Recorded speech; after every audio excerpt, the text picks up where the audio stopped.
There's something happening inside your head that you can't control. Something that's been running your life since you were a child, deciding what opportunities you notice, what risks you take, even how much money ends up in your bank account.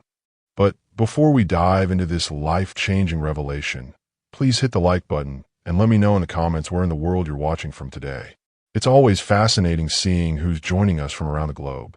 And whatever you do, stay with me until the very end, because what you're about to discover could completely transform how you think about success and failure.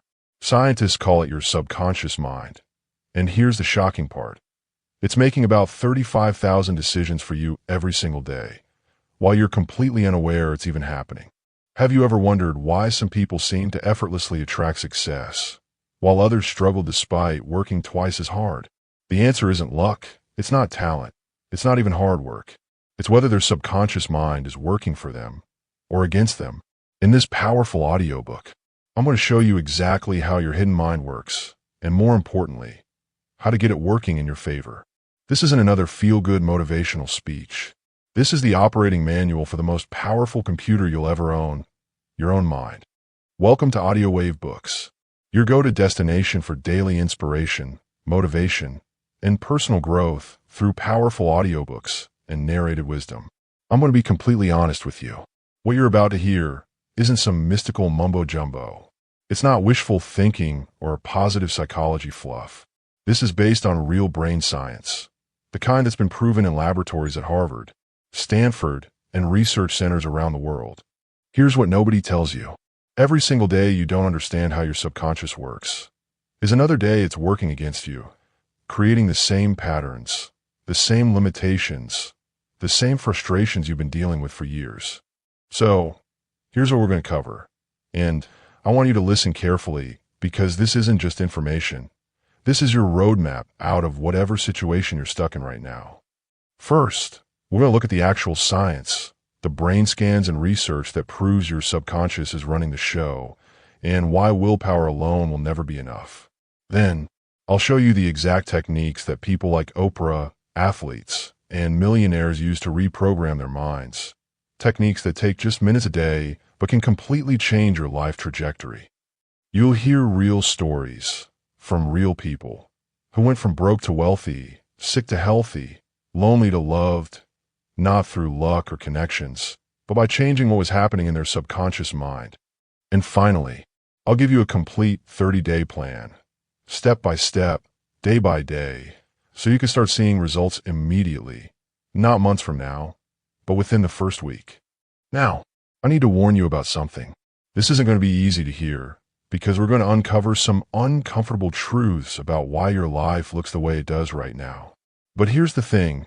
Once you understand what's really been controlling your decisions, your relationships, your bank account, you can finally start to change it. So, find somewhere comfortable, turn off your phone, and give me your complete attention for the next 1 hour, because what you're about to learn could literally change everything, starting now. Chapter 1. The Dual Nature of Mind.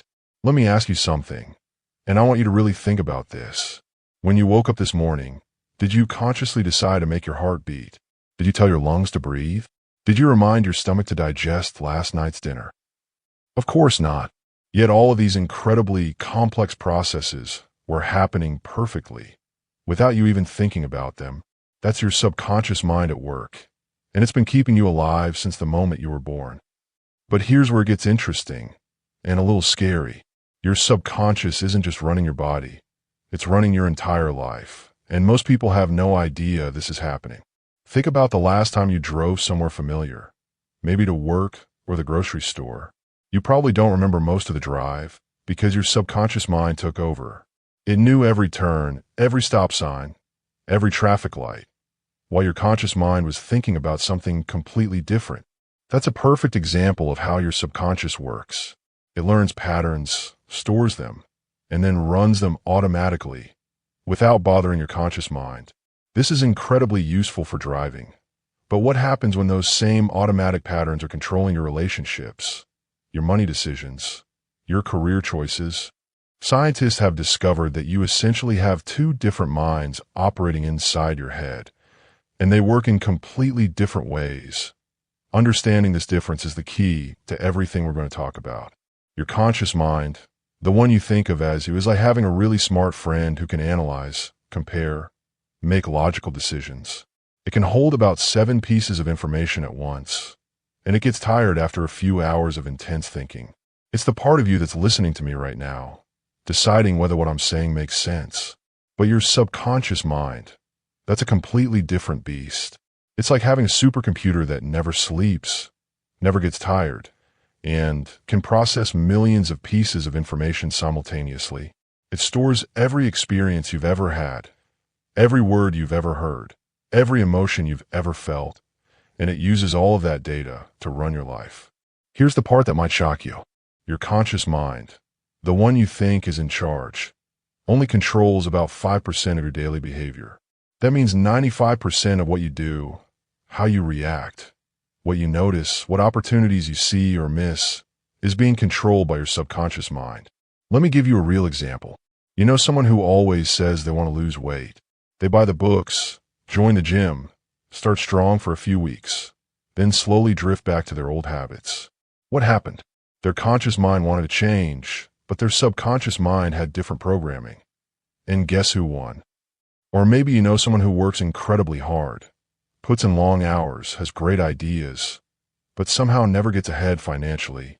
Their conscious mind is doing everything right, but their subconscious mind might be programmed with beliefs like rich people are greedy, or money doesn't grow on trees, or I don't deserve wealth, and it sabotages every opportunity.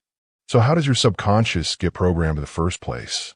This is crucial to understand, because once you know how it works, you can start to change it. From birth until about age 7, your brain is basically in a hypnotic state. Scientists call it the theta state. It's the same brainwave pattern adults have when they're being hypnotized. During those first 7 years, your subconscious mind is like a sponge, soaking up everything, accepting it as truth, without any filters.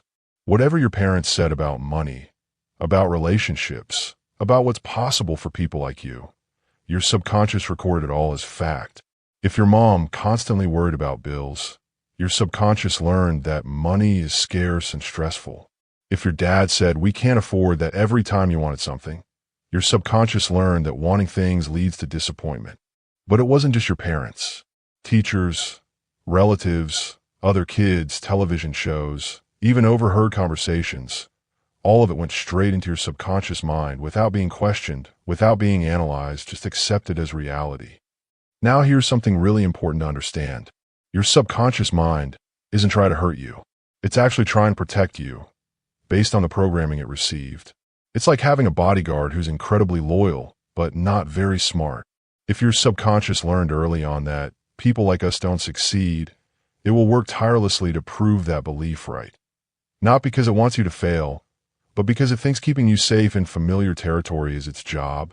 It will make you notice every story about failure, ignore opportunities that might lead to success, and sabotage your efforts whenever you start to rise above your programmed level. Your subconscious mind is like the most loyal employee you've ever had. It never calls in sick, never takes a day off, and follows your instructions perfectly. The problem is, most people don't realize they're giving it instructions, and the instructions they're giving are based on childhood programming that might not serve them anymore. Think about your typical day. You probably wake up around the same time, follow the same morning routine, take the same route to work, eat similar foods, watch similar shows, have similar conversations. That's your subconscious mind running your life on autopilot. And here's the thing. It's not just your actions that are automatic. Your thoughts are too. Studies show that the average person has about 60,000 thoughts per day, and 95% of them are the same thoughts they had yesterday, and the day before that, and the day before that. So if you've been thinking thoughts like, "I'll never be successful," or "I always mess things up," or "I'm not good with money," your subconscious mind hears those thoughts as instructions, and it works to make them come true. It's not being mean, it's just doing its job. You've probably experienced moments when your subconscious programming showed itself clearly. Maybe you said something and immediately thought, "I sound just like my mother." Or you found yourself in the same type of relationship problems over and over. Or you noticed that no matter how much money you make, you always seem to end up with about the same amount left over. These aren't coincidences. These are your subconscious programs running, doing exactly what they were designed to do, keeping you consistent with your internal programming, even when that programming doesn't serve you anymore. But here's the amazing thing, and this is why you should be excited about what we're going to cover. Your subconscious mind can be reprogrammed.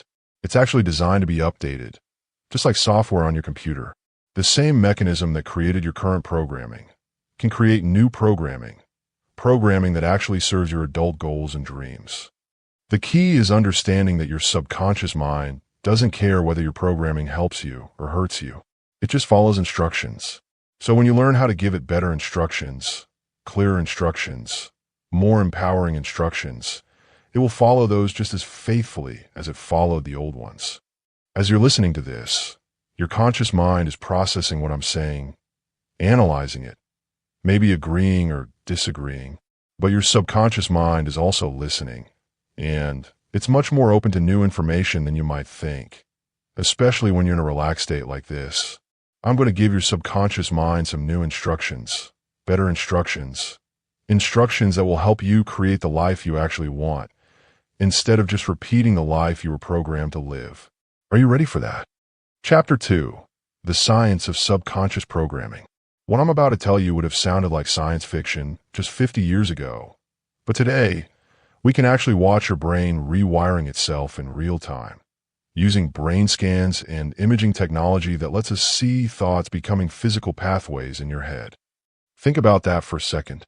Every thought you think, every belief you hold, every story you tell yourself is literally carving grooves in your brain tissue, creating highways that your future thoughts will travel down automatically. Let me tell you about one of the most famous brain studies ever done. Scientists in London wanted to understand how the brain changes, so they studied taxi drivers. Now, if you've ever been to London, you know the streets are a complete maze. No logical pattern, just centuries of winding roads that seem to go everywhere and nowhere. To become a London taxi driver, you have to memorize every single street, every shortcut, every landmark. It takes most people 3 to 4 years of intense study. They call it the knowledge, and it's one of the most demanding memory tests in the world. Here's what blew the scientists away. When they scanned the brains of these taxi drivers, they found that the area responsible for spatial memory, the hippocampus, was physically larger than in regular people. Not just more active, actually bigger, like a muscle that had been worked out for years. But here's the really incredible part. The longer someone had been driving a taxi, the bigger this brain region became. Their brains were literally reshaping themselves, creating more neural real estate to handle the information they focused on every day. The same thing is happening in your brain right now. Whatever you think about most, whatever you focus on, whatever you believe deeply, your brain is building bigger and stronger pathways for those thoughts, making them easier to think, more automatic, more likely to pop up in any situation. If you spend your days worrying about money, your brain builds superhighways for worry thoughts. If you constantly think about what could go wrong, your brain becomes an expert at spotting problems. If you focus on everything that's unfair or frustrating, your brain gets really good at finding more things to be frustrated about. But the opposite is also true. Focus on opportunities, and your brain builds pathways that help you spot chances others miss. Think grateful thoughts regularly, and your brain literally rewires itself to notice more things to be grateful for. This isn't positive thinking fluff. This is measurable, physical brain change. Now let me explain something that will completely change how you see the world. There's a part of your brain called the reticular activating system, or RAS for short, and it's probably the most important thing you've never heard of. Your RAS is like having a personal assistant sitting inside your head, filtering through the millions of bits of information hitting your senses every second and deciding what gets through to your conscious awareness. Without it, you'd be overwhelmed by every sound, every sight, every sensation. You literally couldn't function. But here's where it gets interesting. Your RAS doesn't just filter randomly. It has very specific instructions about what to let through. And those instructions come from your beliefs, your goals, your fears, whatever you've told is important. You've experienced this without realizing it. Remember the last time you were thinking about buying a specific car? maybe a red Honda or a blue pickup truck. Suddenly, you started seeing that exact car everywhere. On the highway, in parking lots, in commercials. It seemed like the whole world had suddenly bought the same car you were considering. But those cars were always there. Your RAS just wasn't letting you notice them before, because they weren't important to you. But the moment you started thinking about buying one, your RAS got new instructions. Hey, red Hondas are important now. Make sure we notice everyone we see. This is happening with everything in your life. If you believe people can't be trusted, your RAS will make sure you notice every story about betrayal, every person who lets you down, every reason to be suspicious. You'll literally live in a world that proves your belief right. Not because the world is full of untrustworthy people, but because that's what your RAS is programmed to notice. Here's where this gets really powerful and a little scary. Your RAS doesn't just show you what matches your beliefs. It actually helps create experiences that match your beliefs. It's like having a very dedicated employee who's determined to prove you right, no matter what. If you believe, I'm unlucky, your RAS will make you notice every missed opportunity, every traffic light that turns red just as you approach, every line that moves slower than the one next to you. But it goes deeper than that. It will also influence your behavior in subtle ways that actually create more unlucky experiences. You might hesitate just long enough to miss an opportunity, or choose the wrong line without knowing why, or avoid taking risks that could pay off. Your RAS is working behind the scenes, nudging you to act in ways that confirm your beliefs, even when those beliefs hurt you. Now let me bust a myth that's been floating around for decades. You've probably heard that it takes 21 days to form a new habit. This comes from a plastic surgeon named Maxwell Maltz, who noticed that patients took about 21 days to adjust to their new appearance after surgery. But somehow this got twisted into all habits take 21 days to form. The real research, done by Dr. Philippa Lally at University College London, followed people for months as they try to build new habits, drinking more water, doing push-ups, eating fruit with lunch, simple stuff. And what they found was that it took an average of 66 days for a new behavior to become automatic, not 21. But here's the part that matters more. Some habits took 18 days. Others took 254 days. The difference wasn't the habit itself. It was how deeply it conflicted with existing neural pathways, how much it challenged existing subconscious programming. Remember what I told you about those first 7 years, when your brain was in that sponge-like theta state? There's a neurological reason why childhood programming is so powerful, and why it's so hard to change with just willpower. During those early years, your brain was laying down what neuroscientists call deep structure pathways. These aren't just surface habits. They're foundational beliefs about how the world works. What's safe? What's dangerous? What's possible for someone like you? These pathways get built with thick myelin sheaths, like insulation on electrical wires, making them super fast and super strong. When you try to change using just conscious effort, you're basically trying to compete with superhighways using dirt roads. Your new conscious thoughts are traveling on thin, slow pathways, while your old subconscious programming is zooming along 8-lane highways. Guess which one usually wins? But here's the amazing news. The same brain plasticity that created those deep pathways can create new ones. Scientists used to think that after a certain age, your brain was basically fixed. But we now know that's completely wrong.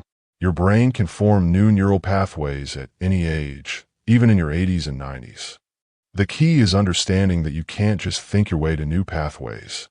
You have to use the same methods that created the old ones: repetition, emotion, and bypassing the conscious mind's resistance, which is exactly what we're going to learn how to do. Even as you're listening to this, your brain is already starting to form new pathways. The ideas you're hearing, the possibilities you're considering, they're creating tiny new neural connections. And every time you think about these concepts again, those connections get a little stronger, a little more automatic. The question is, what pathways do you want to build? What reality do you want your RAS to help you create? Because whether you realize it or not, you're programming your brain every single day. The only question is whether you're doing it consciously or letting old childhood programming run the show. Chapter 3. the language of the subconscious. Imagine trying to give directions to someone who only speaks Japanese, but you only speak English. You could shout louder, speak slower, even get frustrated, but until you learn to communicate in their language, your message isn't getting through. That's exactly what's happening when you try to change your life using willpower alone. You're speaking English to a Japanese brain. Your conscious mind is giving perfectly logical instructions, while your subconscious mind is sitting there completely confused, wondering why you keep making those weird mouth sounds. Your subconscious mind speaks a different language than your conscious mind. It doesn't understand logic, reason, or even the word don't. It only understands images, emotions, and repetition. And until you learn its language, you'll keep getting frustrated by your lack of progress. Let me prove this to you right now. Whatever you do, don't think about a pink elephant. Don't picture it in your mind. Don't imagine its trunk or its big ears. Stop thinking about that pink elephant right now. What happened? You immediately saw a pink elephant, didn't you? Even though I told you not to multiple times. That's because your subconscious mind doesn't process the word don't. It only hears the image, pink elephant, and creates exactly what you're trying to avoid. This is why telling yourself, don't eat that donut, makes you crave it more. Why saying, don't be nervous before a presentation, makes you more anxious. Why don't think about your ex guarantees you'll spend the next hour thinking about your ex. Your subconscious mind is like a very literal friend. If you say, I don't want to be broke, it hears broke and starts looking for ways to create more of that. If you say, I hope I don't mess this up, it hears mess this up and helpfully provides opportunities to do exactly that. Your subconscious mind thinks in pictures, not words. It's like having a movie theater in your head that's running 24/7, and whatever movie is playing most often becomes your reality. When you were a kid and someone said dog, you didn't see the letters DOG floating in your mind. You saw an actual dog, maybe your neighbor's golden retriever, or that scary German shepherd down the street. Your subconscious immediately converted the word into a visual image. The same thing happens with everything. When you think success, your subconscious pulls up images of what success looks like to you. Maybe it's a corner office or a beach house, or just being able to pay bills without stress. Those images become the blueprint your subconscious uses to create your reality. But here's where most people mess up. They spend their days thinking about what they don't want, visualizing their fears, imagining worst-case scenarios, and their subconscious mind, being the faithful servant it is, starts creating exactly those unwanted experiences. But images alone aren't enough. Your subconscious mind needs to feel something about those images. Emotion is like the volume control for your mental movie. The stronger the emotion, the louder the message, the faster your subconscious acts on it. Think about your most vivid childhood memories. I bet they're not the boring Tuesday afternoons. They're the moments packed with emotion. Your first day of school, a birthday party, the time you got in trouble, maybe a family vacation. Those memories stuck because they came with strong feelings. Your subconscious uses the same system today. A thought with no emotion is like a whisper, easily ignored. But a thought charged with strong emotion is like someone shouting through a megaphone. Your subconscious pays attention immediately. This is why people who are terrified of public speaking often attract situations where they have to speak publicly. Their fear creates such strong emotional images of embarrassment and failure that their subconscious mind thinks that's what they want more of. Now, even emotionally charged images need repetition to become permanent programming. Your subconscious mind is like a student who needs to hear the lesson multiple times before it really sinks in.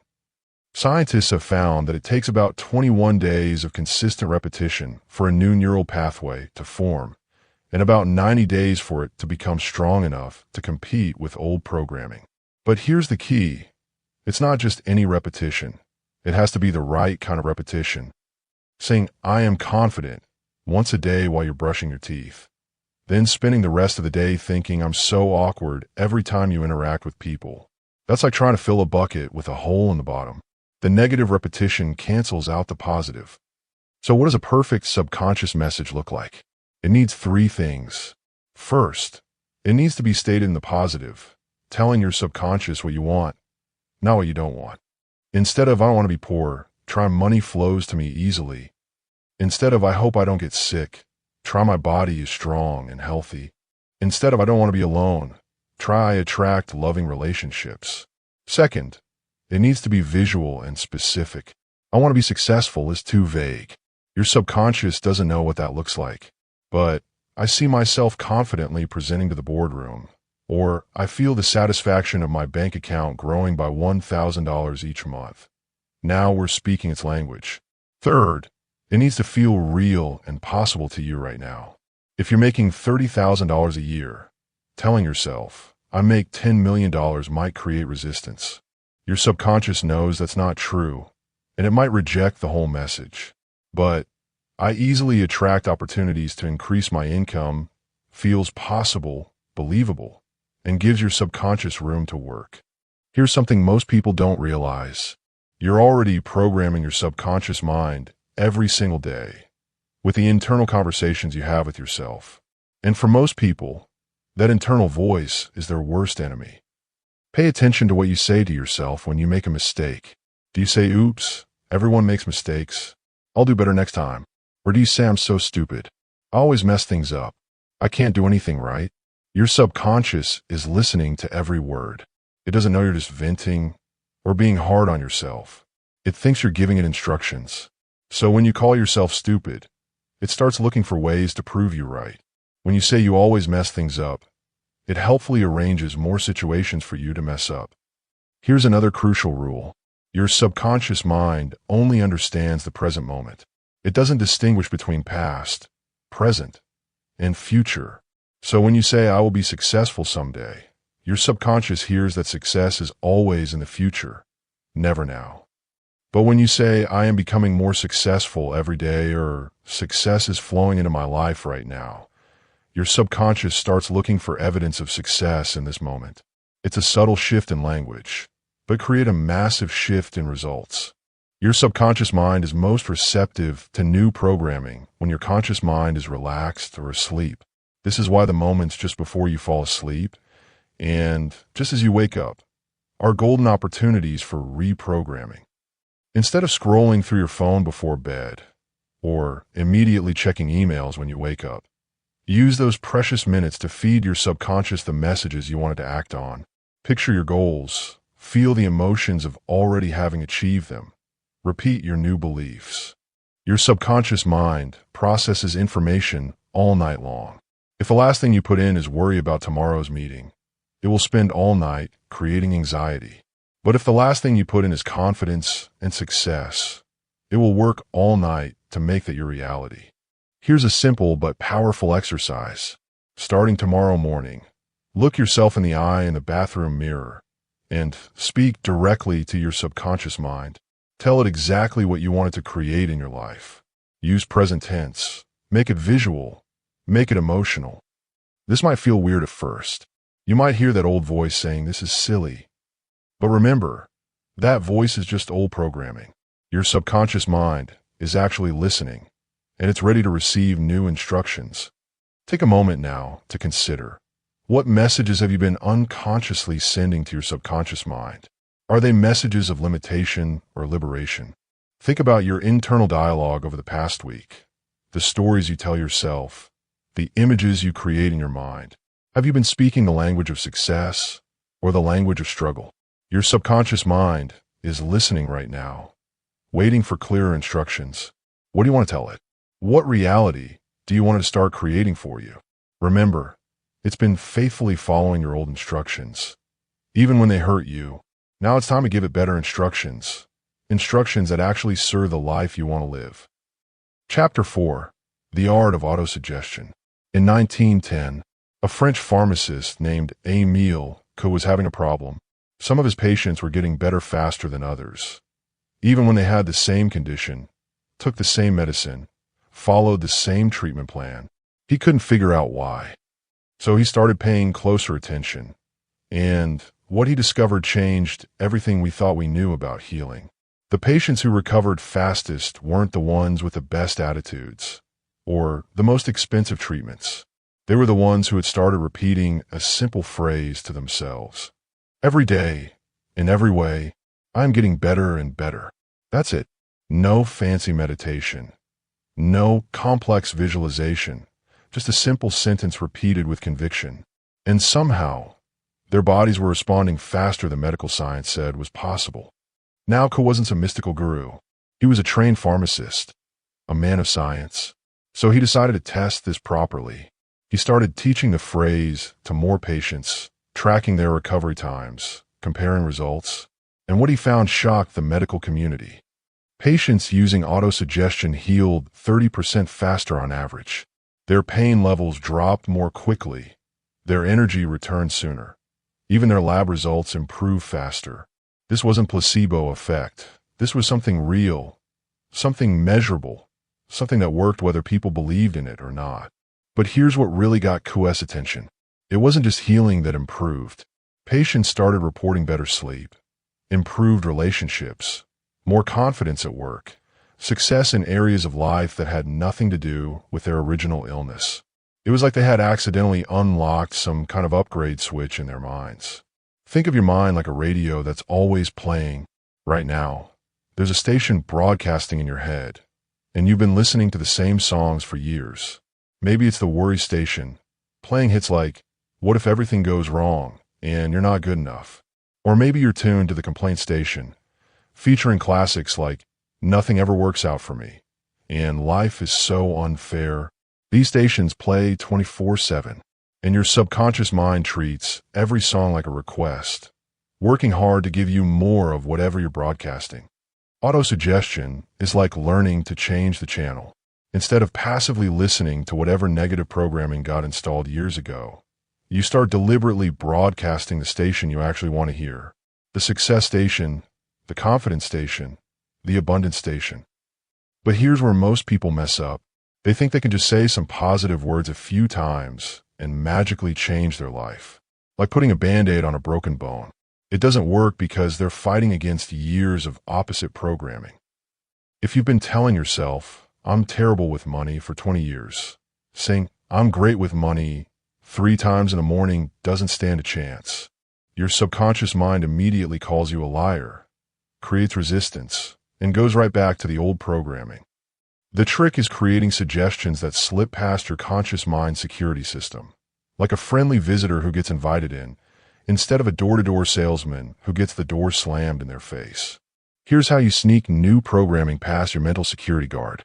Instead of making statements your conscious mind can argue with, you create statements that are obviously true, or at least possible. Instead of "I am wealthy" when you're broke, try "I am learning to manage money better every day." Your mind can't argue with that, because it's true. You are learning, even by listening to this right now. Instead of "I am confident" when you feel anxious, try "I'm becoming more comfortable in my own skin."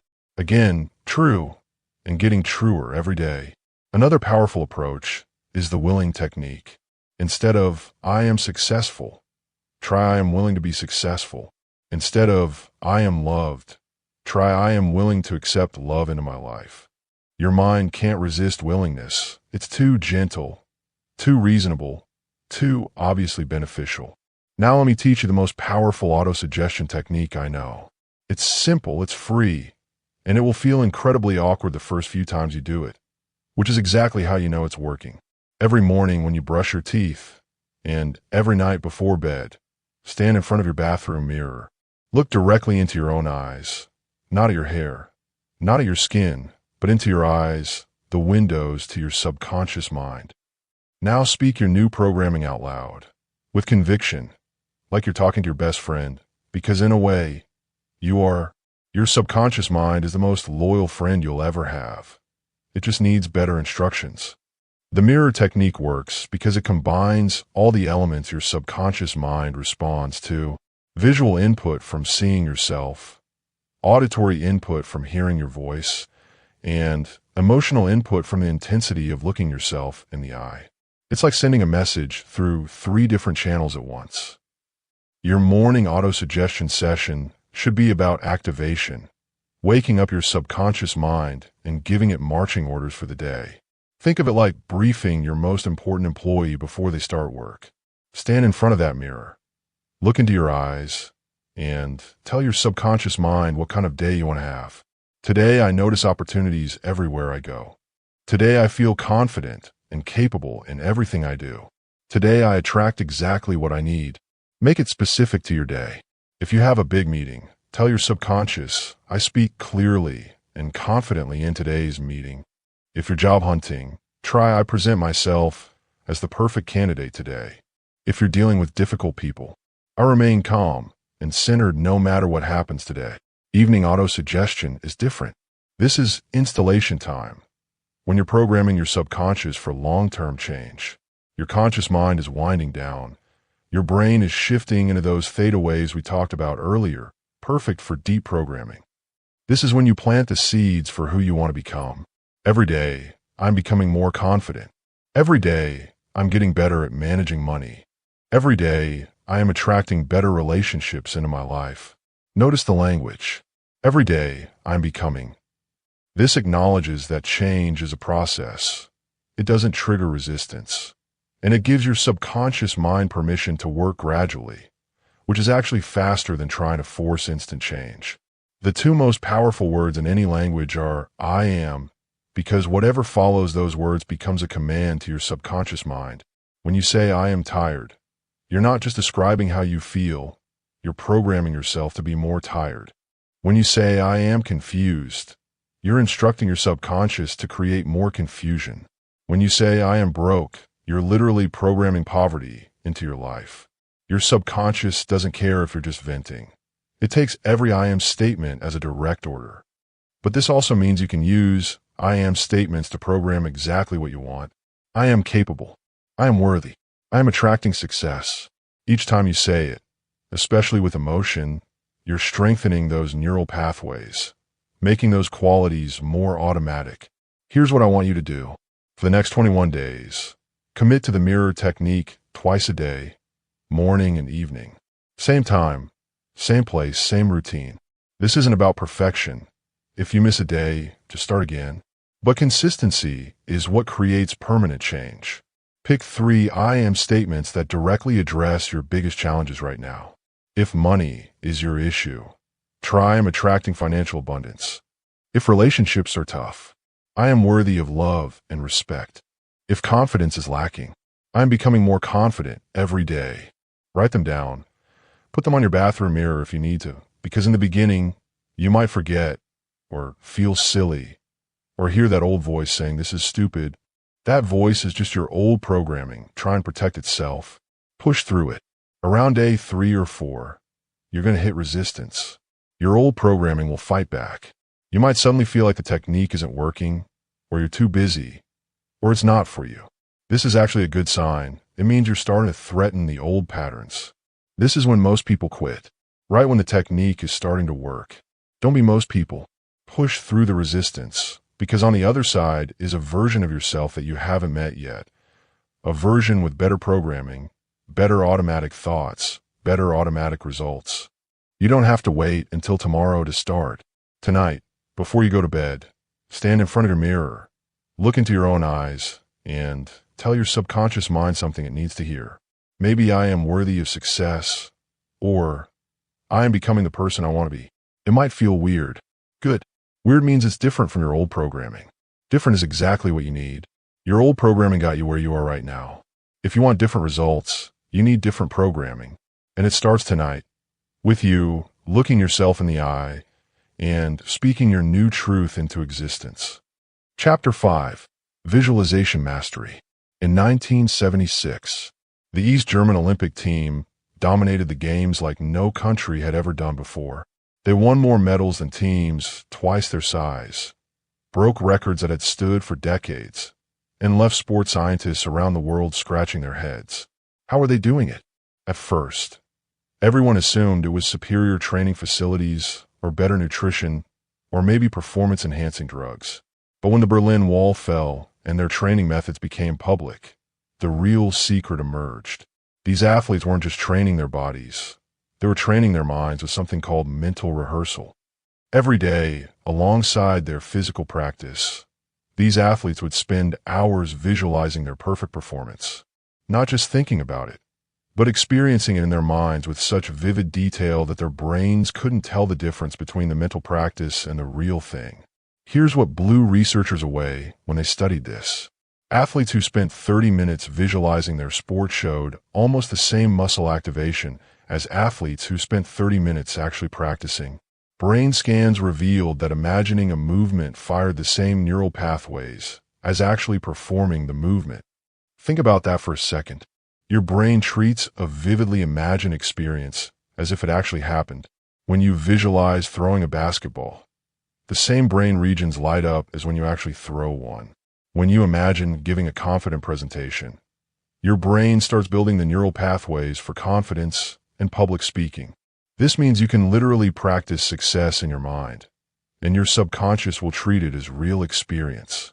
You can rehearse confidence, wealth, love, health, anything you want, and your brain will start wiring itself for those experiences. But here's the problem. Most people think visualization is just daydreaming with purpose. They sit there and think vague thoughts about being successful or having more money and wonder why nothing changes. That's like trying to navigate with a blurry map. Your subconscious mind needs crystal clear directions. Real visualization isn't watching a fuzzy movie in your head. It's creating an experience so detailed, so emotionally charged, so sensory rich that your subconscious mind accepts it as memory, as something that has already happened, or is definitely going to happen. The difference between effective visualization and wishful thinking is the same as the difference between a blueprint and a rough sketch. One gives your subconscious mind everything it needs to build your reality. The other just creates confusion. Let's build your first real visualization. And I want you to think of this like directing a movie starring you. You're not just the star. You're the director, the cinematographer, the sound engineer.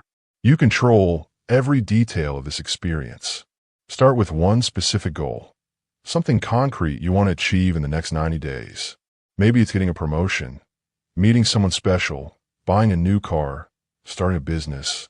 Pick one thing and make it the focus of your mental movie. Now, where does this success take place? See the actual location. If it's a job promotion, visualize the exact office where you'll receive the news, the desk, the chair, the lighting, the view from the window. If it's meeting someone special, see the coffee shop, the park, the friend's party where it happens.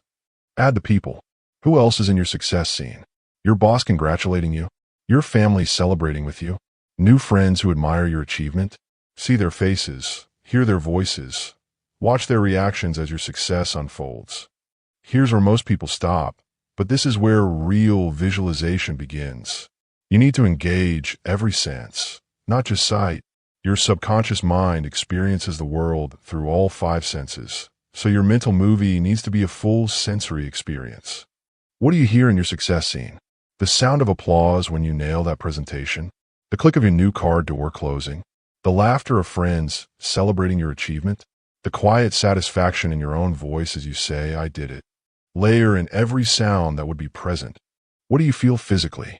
The firm handshake sealing your promotion? The warm hug from someone who loves you? The smooth leather of your new car's steering wheel? The confidence in your posture as you walk into that important meeting? Your subconscious needs to feel the physical sensations of success. What about smell and taste? The coffee in that important morning meeting? The celebration dinner? The new car smell? Even the taste of victory? These details might seem silly, but they're what make visualization feel real to your subconscious mind.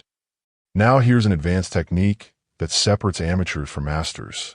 Instead of visualizing your goal as something that might happen someday, create it as a memory of something that has already happened. This is called future memory, and it's incredibly powerful. Instead of thinking, "I hope I get promoted," you create a detailed memory of the day you got promoted. You remember walking into your boss's office. You remember the exact words they used. You remember how proud you felt. You remember calling your family with the good news. Your subconscious mind doesn't distinguish between real memories and vividly imagined ones. So when you create a detailed future memory, complete with emotions and sensory details, your subconscious starts treating that future as inevitable. It begins looking for ways to make that memory come true. Professional athletes use this all the time. They don't visualize trying to win. They create detailed memories of having already won. They remember standing on the podium, hearing their national anthem, feeling the weight of the gold medal. Their subconscious mind then works to make that memory a reality. But visualization without emotion is like a car without fuel. It might look impressive, but it's not going anywhere. Your subconscious mind pays attention to whatever carries the strongest emotional charge. So you need to feel your success, not just see it. This is where most people get stuck. They can create the visual details, but they can't access the emotions. Maybe because they've been disappointed before, or because success feels too foreign, too unrealistic. But here's a simple trick that works every time. Think of a moment in your life when you felt genuinely proud of yourself. Maybe graduating from school, learning to drive, helping someone in need, finishing a difficult project. It doesn't have to be huge, just genuine. Close your eyes and remember that feeling of pride, of accomplishment, of knowing you did something good. Now, take that exact feeling and attach it to your visualization. Imagine feeling that same pride, that same satisfaction, that same sense of accomplishment when your goal becomes reality. Your subconscious mind will link those positive emotions to your future success, creating a powerful magnetic pull toward your goal. Here's how to make visualization a daily habit. Every morning, before you check your phone, before you start a day, spend 5 minutes playing your mental movie. Same movie, same details, same emotions, until it feels as familiar as your favorite childhood memory. Lie in bed for those extra 5 minutes instead of hitting snooze. Close your eyes and step into your success scene. Experience it fully. See everything. Hear everything. Feel everything. Make it so real that your subconscious mind starts believing it's inevitable. Consistency is everything here. One powerful visualization session won't change your life, but 5 minutes every morning for 30 days will literally rewire your brain, create new neural pathways, and program your subconscious to make your visualization a reality. Before you fall asleep, spend a few minutes reviewing your day for any evidence that your visualization is starting to manifest. Did you notice an opportunity you might have missed before? Did someone mention something related to your goal? Did you feel more confident about your success? Your subconscious mind is always looking for evidence to support your dominant thoughts. When you start noticing small signs of progress, you strengthen the neural pathways associated with your goal. You tell your subconscious mind, yes, this is really happening. Keep going in this direction. Even tiny signs count. A relevant conversation, a helpful article, a sudden idea, an unexpected contact. These aren't coincidences. They're your subconscious mind starting to orchestrate the circumstances necessary for your success. Let's do this together right now. Find a comfortable position, and if it's safe to do so, close your eyes, take 3 deep breaths, and let your body relax completely. Now imagine yourself 6 months from today, living your ideal life. You wake up in your perfect morning. Look around. Where are you? What does your bedroom look like? How do you feel as you wake up knowing your life is exactly as you want it to be? Stand up in this ideal future. What are you wearing? How does your body feel? Strong? Confident? Healthy? Walk to the window. What do you see outside? Is it the view from your dream home? Your ideal neighborhood? Take it all in. Now move through your perfect day. See yourself at work, or running your business, or enjoying retirement. Whatever success looks like for you. Who are you with? What are you doing? How do people respond to you? Feel the satisfaction of knowing you made this happen. Notice the details. The colors are vivid. The sounds are clear. You can feel textures, temperature, emotions. This isn't just a daydream. This is a preview of your actual future. Your subconscious mind is recording every detail, treating this as a memory of something that will definitely happen. Feel the pride, the joy, the deep satisfaction of living the life you've created. Let these emotions fill every cell of your body. This is how you'll feel when your visualization becomes reality. And it will, because you're programming it right now. When you're ready, take a deep breath and slowly open your eyes. But hold on to that feeling, that certainty, that vision of your ideal life. Your subconscious mind now has the blueprint, and it's already starting to build your new reality. Chapter 6. The Sleep Programming Method. In 1957, a sleep researcher named Dr. Charles Simon made an accidental discovery that revolutionized our understanding of the human mind. He was studying memory formation during sleep when something unexpected happened. Subjects who heard specific information just before falling asleep could recall it perfectly the next morning, even though they had no conscious memory of hearing it. This wasn't supposed to be possible. According to conventional science, the brain shut down during sleep, but Dr. Simon had stumbled onto something profound. The subconscious mind doesn't sleep. It stays active all night, processing, organizing, and most importantly, accepting new programming. What he discovered was that those last few minutes before sleep, when your brain shifts into theta waves, create a direct pathway to your subconscious mind, bypassing all the usual resistance, all the logical analysis, all the doubt and skepticism that normally blocks new ideas. Your brain operates on different frequencies throughout the day, like a radio tuning into different stations. When you're fully awake and alert, you're in beta waves, thinking, analyzing, problem solving. This is when your conscious mind is in charge. But as you drift towards sleep, your brain waves slow down, moving through alpha, then into theta. This theta state is pure gold for programming your subconscious. It's the same frequency children's brains operate on, which is why they absorb information so quickly, why they believe everything they hear, why their early programming is so powerful. In theta, your analytical mind steps aside. Your inner critic goes quiet. Your subconscious mind becomes like a child again, open, receptive, ready to accept whatever you tell it as absolute truth. This is your daily opportunity to rewrite your mental programming. Here's what most people do in those precious final minutes before sleep. They scroll through their phones, watching news that makes them anxious, social media that makes them envious, or videos that fill their minds with other people's problems. They're literally programming their subconscious with anxiety, comparison, and negativity right before 8 hours of deep processing. Imagine if you took those same 5 minutes, and instead of filling your mind with worry and distraction, you fed your subconscious exactly what you wanted to work on all night. Think about the compound effect. 5 minutes of positive programming, multiplied by 8 hours of subconscious processing, multiplied by 365 nights per year.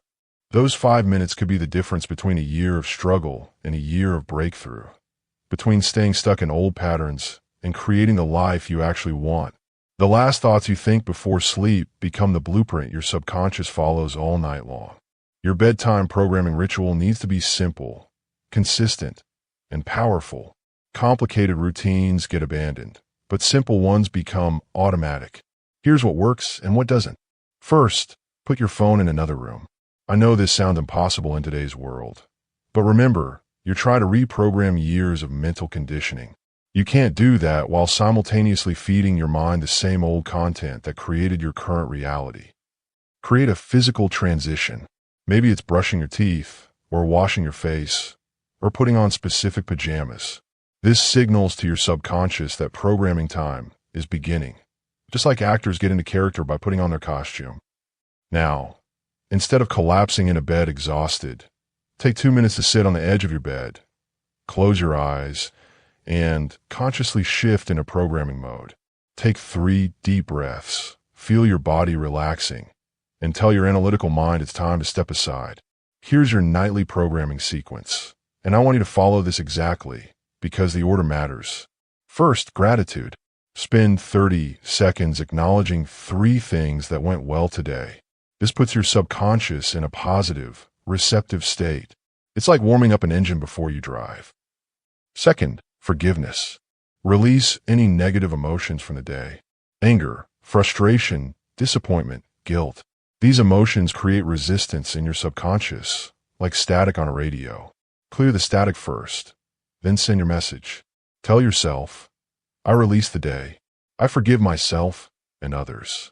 I'm ready for new programming. Third, intention setting. This is where you give your subconscious its overnight assignment. What do you want to work on while you sleep? What problem needs solving? What opportunity needs creating? What belief needs strengthening? Be specific, like giving directions to a very capable but literal-minded assistant. Fourth, visualization. See yourself waking up tomorrow with the solution, the opportunity, the belief already in place. Feel the satisfaction, the confidence, the excitement of having what you want. Make it real in your mind, because to your subconscious, imagination is rehearsal for reality. While you sleep, your brain doesn't rest. It reorganizes. It takes all the information from the day, sorts it, files it, and most importantly, looks for patterns and connections. This is why you sometimes wake up with solutions to problems you couldn't solve the day before. But here's what researchers have discovered. Your brain gives priority processing to whatever was on your mind just before sleep. If you fell asleep worrying about money, your brain spends the night finding more evidence of financial problems. If you fell asleep angry at your spouse, your brain reinforces relationship conflicts. But if you fell asleep focused on abundance, your brain spends 8 hours looking for opportunities and solutions.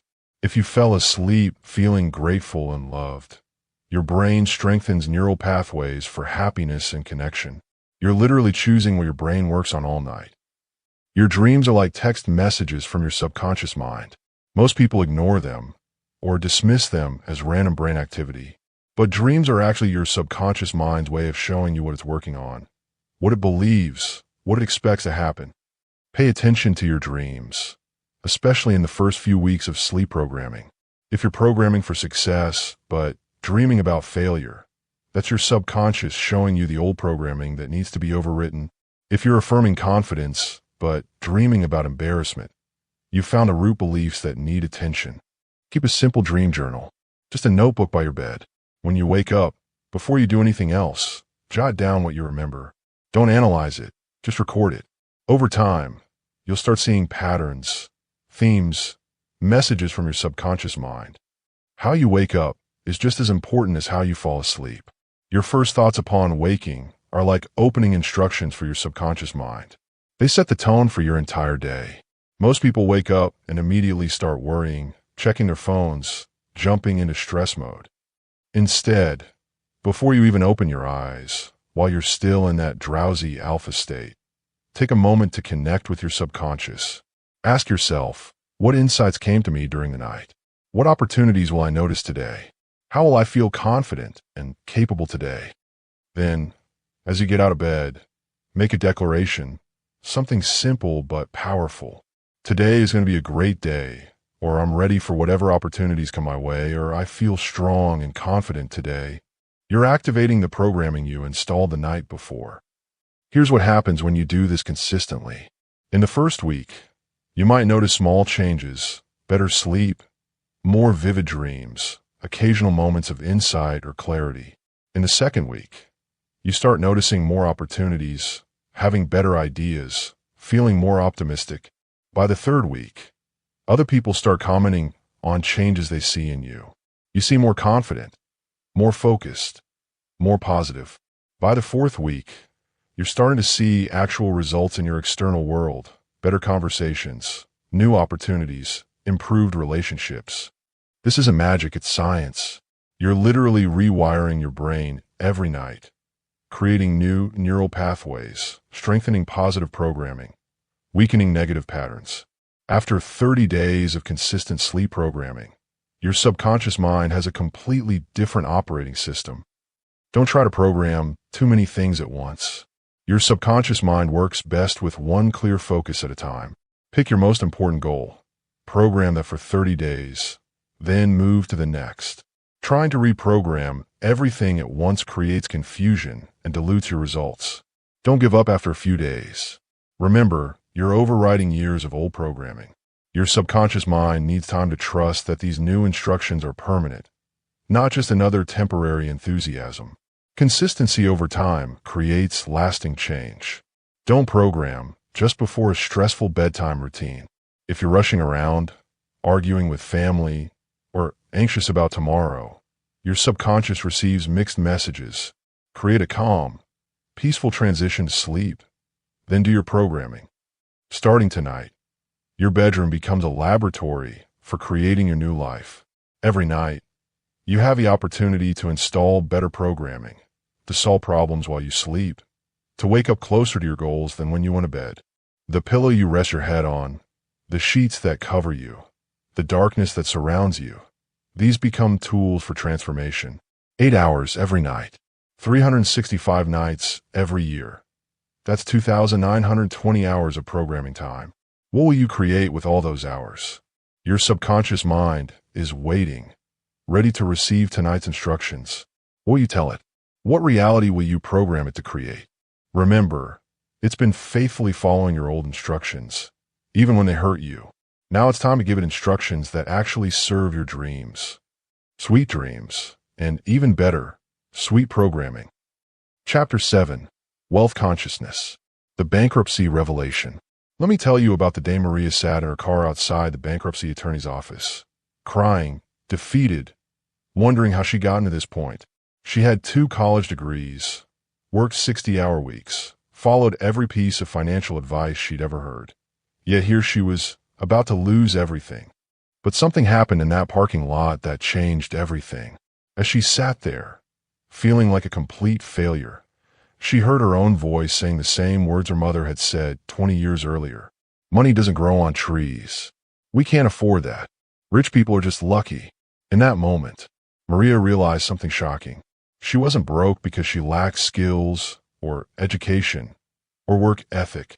She was broke because her subconscious mind had been programmed for poverty since childhood.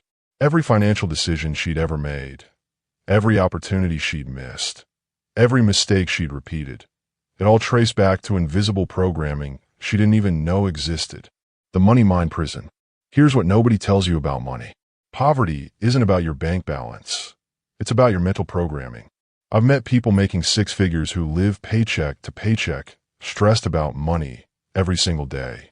And I've met people making modest incomes who feel abundant, secure, genuinely wealthy. The difference isn't their circumstances. It's what's happening in their subconscious minds. Your relationship with money was decided before you were 8 years old, based on conversations you overheard, emotions you absorbed, beliefs that got installed when you were too young to question them. Every time your parents argued about bills, your subconscious recorded that money causes conflict. Every time someone said, "We can't afford it," your subconscious learned that wanting things leads to disappointment. Every time you heard, "Money is the root of all evil," your subconscious decided that good people stay poor. The invisible financial thermostat. Your subconscious mind has what I call a financial thermostat, just like the thermostat in your house. It's programmed for a specific comfort zone, and it will fight to keep you there, even when you consciously want more. This is why lottery winners often go broke within a few years. Their external circumstances changed, but their internal programming stayed the same. Their subconscious mind felt uncomfortable with that much money, so it found ways to get back to the familiar level, back to what felt normal. Maybe you've experienced this yourself. You get a raise, and suddenly unexpected expenses appear. Your car breaks down, your rent goes up, medical bills arrive. It's not bad luck. It's your financial thermostat working to keep you at your program level. Or maybe you've noticed that no matter how much you make, you always seem to end up with roughly the same amount left over. Some people call this lifestyle inflation, but it's really your subconscious mind keeping you within your comfort zone. Back to Maria. After that breakdown in the parking lot, she decided to try something different. Instead of filing for bankruptcy, she started reprogramming her subconscious mind. Every morning and every night, she stood in front of her bathroom mirror, looked herself in the eye, and spoke new truths about money. Instead of "I can't afford anything," she said, "Money flows to me easily." Instead of "I'm terrible with money," she said, "I'm becoming excellent at managing money." Instead of "Rich people are greedy," she said, "Wealthy people create value for others." At first, it felt like lying. Her conscious mind fought back, reminding her of her credit card debt, her overdue bills, her empty bank account. But she kept going, because she understood something most people never learn. Your current reality is just old programming made visible. Change the programming, and reality follows. Within 30 days, something shifted. Maria started noticing opportunities she'd been blind to before. A conversation with a neighbor led to a freelance project. An article she read sparked a business idea. A chance meeting at a coffee shop connected her with a mentor. 18 months later, Maria's business hit 7 figures. She went from bankruptcy court to millionaire, not through luck or connections, but by changing what was happening in her subconscious mind about money and her worthiness to receive it. The scarcity virus. Most people carry what I call the scarcity virus. It's a mental infection that spreads from generation to generation, passed down through worried comments, fearful attitudes, and protective behaviors around money. The scarcity virus makes you notice every story about economic collapse, every reason to worry about the future, every example of someone losing money.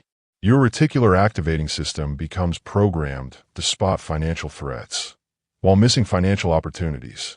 People with scarcity programming think in terms of limited resources. If someone else gets wealthy, there's less for everyone else. If they spend money on themselves, they're being selfish. If they charge what they're worth, they're being greedy.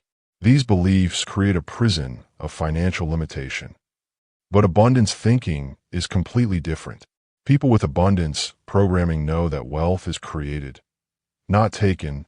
They understand that money is just energy, and energy is infinite. When they see someone else succeed, they think if they can do it, so can I. When they invest in themselves, they know it creates more value for everyone. Detecting your money blocks. Right now, I want you to complete this sentence out loud. Money is whatever popped into your mind first. That's your subconscious programming talking. Was it hard to come by? The root of all evil. Something other people have. Never enough. Here's another one. Rich people are. Again, notice your first instinct. Lucky. Greedy. Different from me. Born into it. These instant responses reveal the programming that's been running your financial life. One more. I don't deserve money because. This one might hurt, but it's incredibly revealing. Maybe you heard, you have to work hard for money so many times that you believe easy money is somehow wrong. Maybe you absorb the belief that wanting money makes you shallow or materialistic. These aren't character flaws. They're just old programming. Programs that were installed when you were too young to choose them. But now you're old enough to rewrite them. The millionaire's operating system. I've studied hundreds of self-made millionaires, and they all share certain subconscious programs, certain ways of thinking about money that most people never develop. The good news is these programs can be learned, installed, made automatic. Millionaires think long-term, while most people think paycheck to paycheck. Millionaires see money as a tool, while most people see it as a goal. Millionaires focus on creating value, while most people focus on getting paid. Millionaires invest before they spend, while most people spend before they invest. But here's the key. These aren't conscious decisions they make every day. These are automatic programs running in their subconscious minds. They don't have to force themselves to think this way. It's just how they naturally think, because that's how they've programmed themselves to think. You can install the same programs, the same automatic responses, the same financial instincts. Starting tonight, you can begin rewiring your brain for wealth instead of worry, for abundance instead of scarcity, for opportunity instead of obstacle. Here's something that might surprise you. Gratitude is one of the fastest ways to reprogram your subconscious for wealth. Not because gratitude magically attracts money, but because it changes your focus, and your focus determines your reality. When you're grateful for what you have, your subconscious mind looks for more things to be grateful for, including more opportunities to create wealth. When you appreciate money, even small amounts, your subconscious treats money as something valuable and worth having more of. But most people do the opposite. They complain about bills, resent successful people, focus on what they can't afford. This programs their subconscious to see money as a source of stress, something to avoid, something that causes problems. Every morning, before you check your bank balance, spend 2 minutes being grateful for the money you do have, even if it's just coins in your pocket. even if it's just the ability to buy coffee. This tells your subconscious that money is welcome in your life. Starting tonight, I want you to create a new bedtime ritual specifically for wealth programming. Right before sleep, when your mind is in that receptive theta state, spend 5 minutes reprogramming your financial thermostat. First, forgive yourself for past money mistakes. I forgive myself for poor financial decisions. I release guilt and shame about money. I'm ready to learn and grow financially. This clears the emotional static that blocks new programming. Second, state your new money beliefs. Money flows to me easily and naturally. I create value and receive abundant compensation. I deserve financial success. Wealth allows me to help others. Say these with conviction, like you're talking to your most loyal employee. Third, visualize your wealthy future. See yourself checking a bank balance that makes you smile. Feel the security of having more than enough. Imagine the freedom to make choices based on what you want, not what you can afford. Make it real in your mind. Fourth, give your subconscious an overnight assignment. While I sleep, show me opportunities to increase my income. Help me notice ideas that could create wealth. Guide me toward people and situations that lead to financial abundance. Maria went from bankruptcy to millions, not through luck or special connections, but by changing her subconscious programming about money. The same programming that kept her poor, once reprogrammed, made her wealthy. Your current financial situation is just a reflection of your current programming. It's not permanent. It's not your identity. It's just software running in your mind. And software can be updated, upgraded, completely rewritten. Tonight, when you look in that mirror, tell your subconscious mind that poverty is no longer acceptable. That struggle is no longer your story.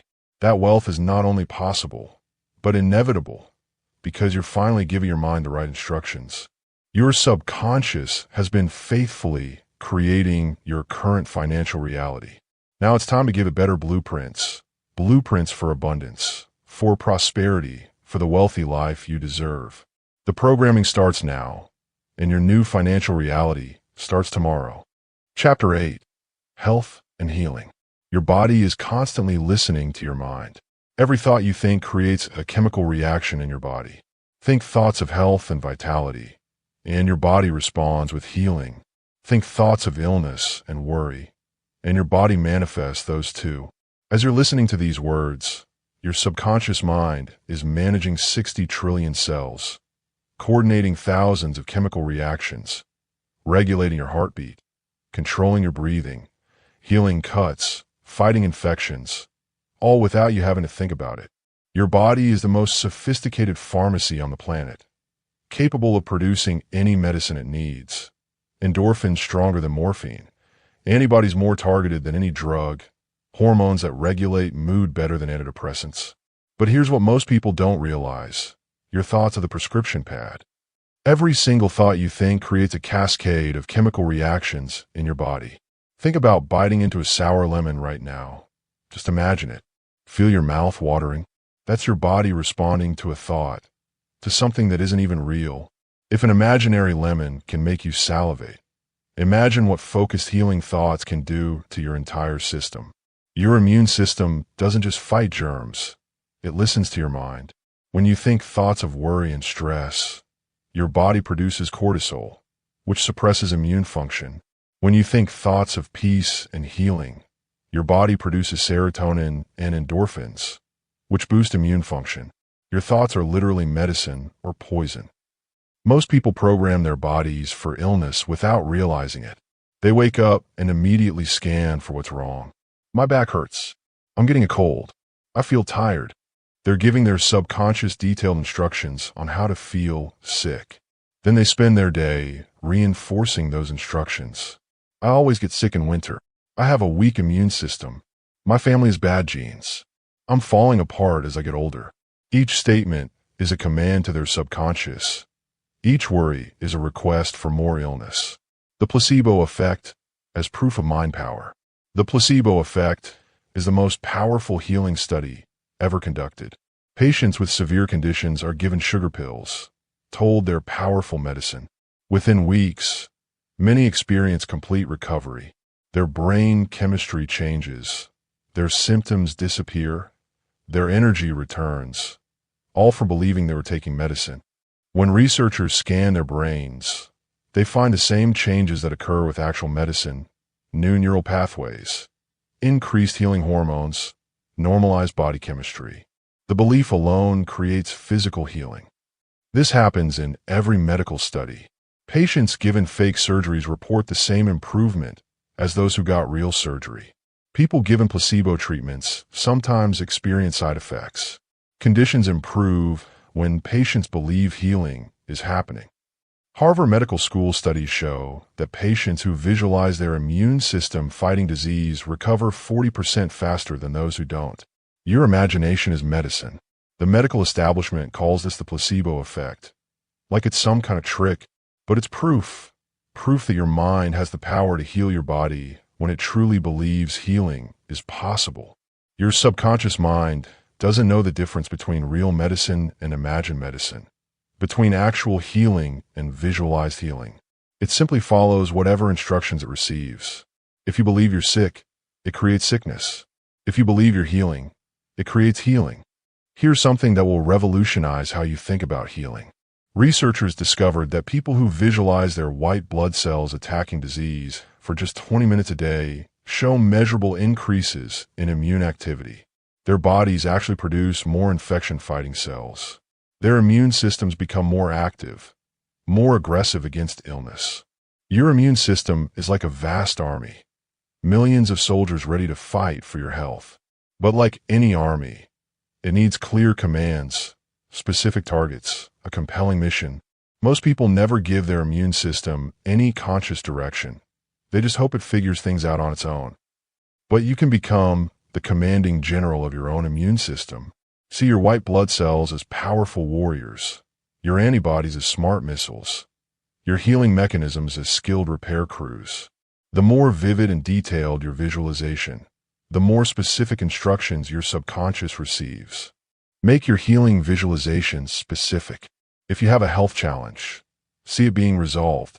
Watch your immune system identifying the problem, surrounding it, eliminating it. If you want more energy, visualize your cells producing abundant vitality. If you want better sleep, see your nervous system relaxing completely. What if instead of scanning for problems, you started each day by acknowledging what's working well in your body? My heart is beating perfectly.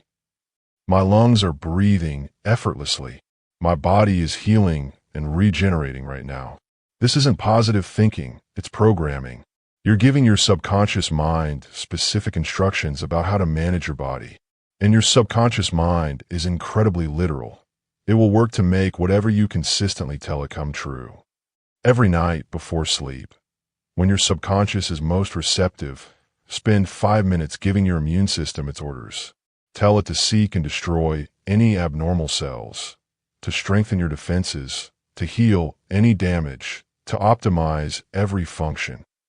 Starting tonight, create a healing ritual that reprograms your subconscious for perfect health. Right before sleep, place your hands on your heart. Feel it beating strong and steady, and speak directly to your body like you're giving instructions to your most capable assistant. Body, while I sleep, heal and regenerate every cell. Strengthen my immune system. Fight off any illness. Keep me strong and healthy. You are designed for healing, designed for vitality, designed for optimal function. Then visualize healing light flowing through your body, starting at the top of your head, moving down through every organ, every system, every cell.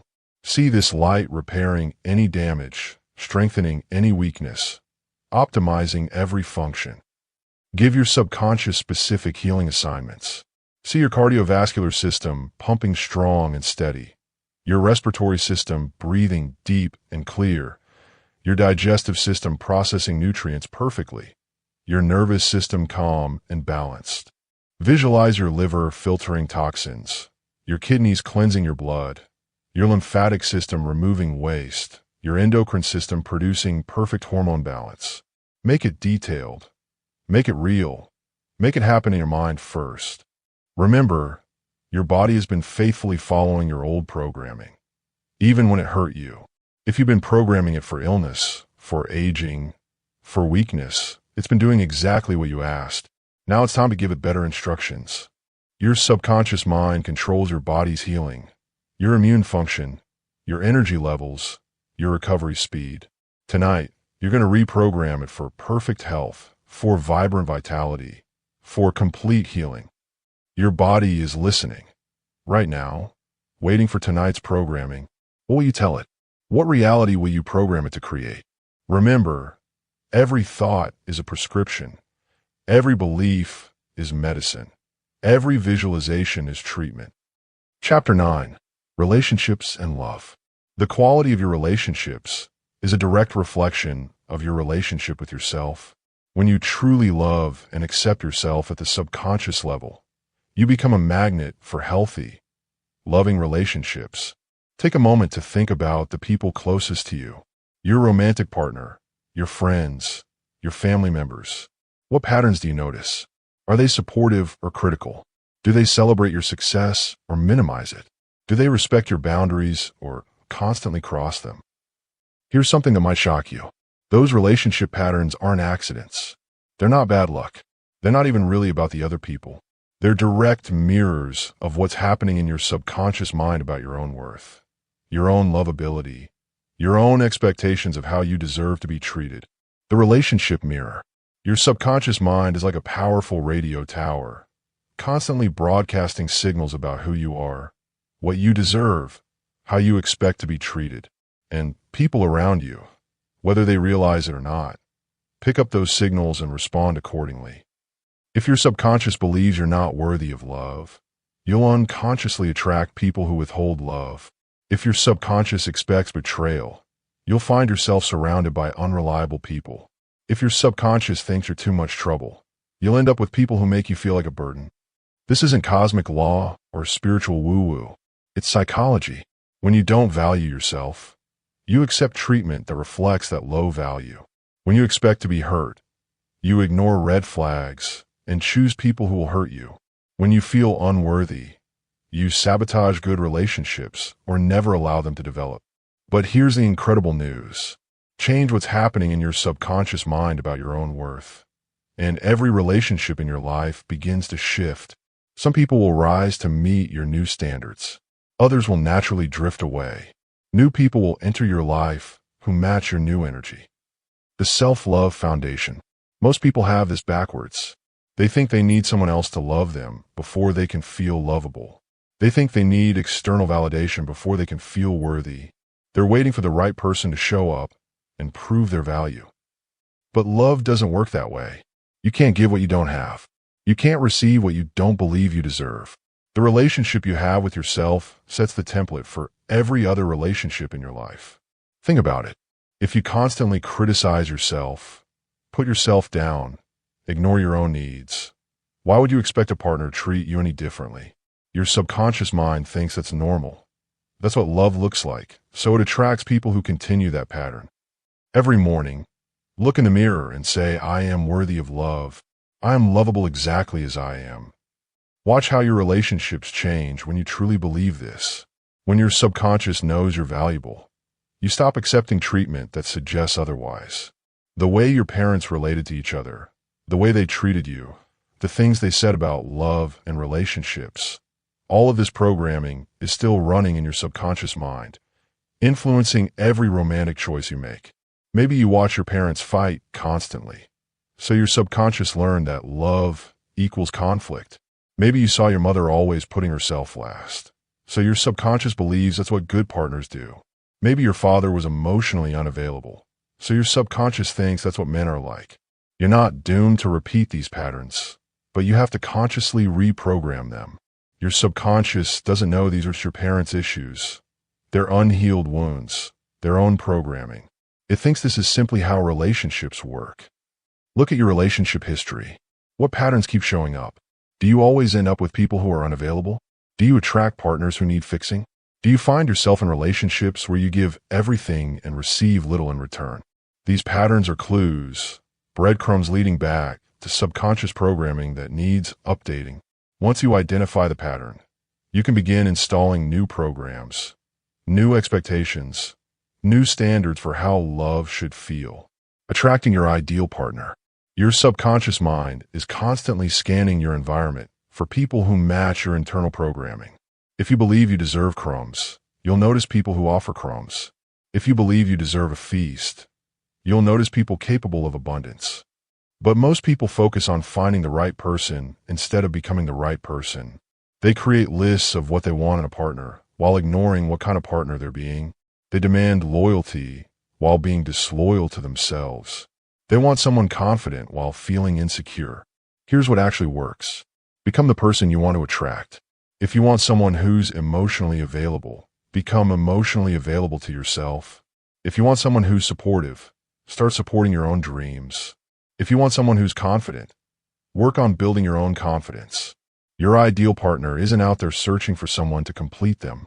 They're whole on their own, looking for someone equally whole to share life with. Two complete people creating something beautiful together, not two broken people trying to fix each other.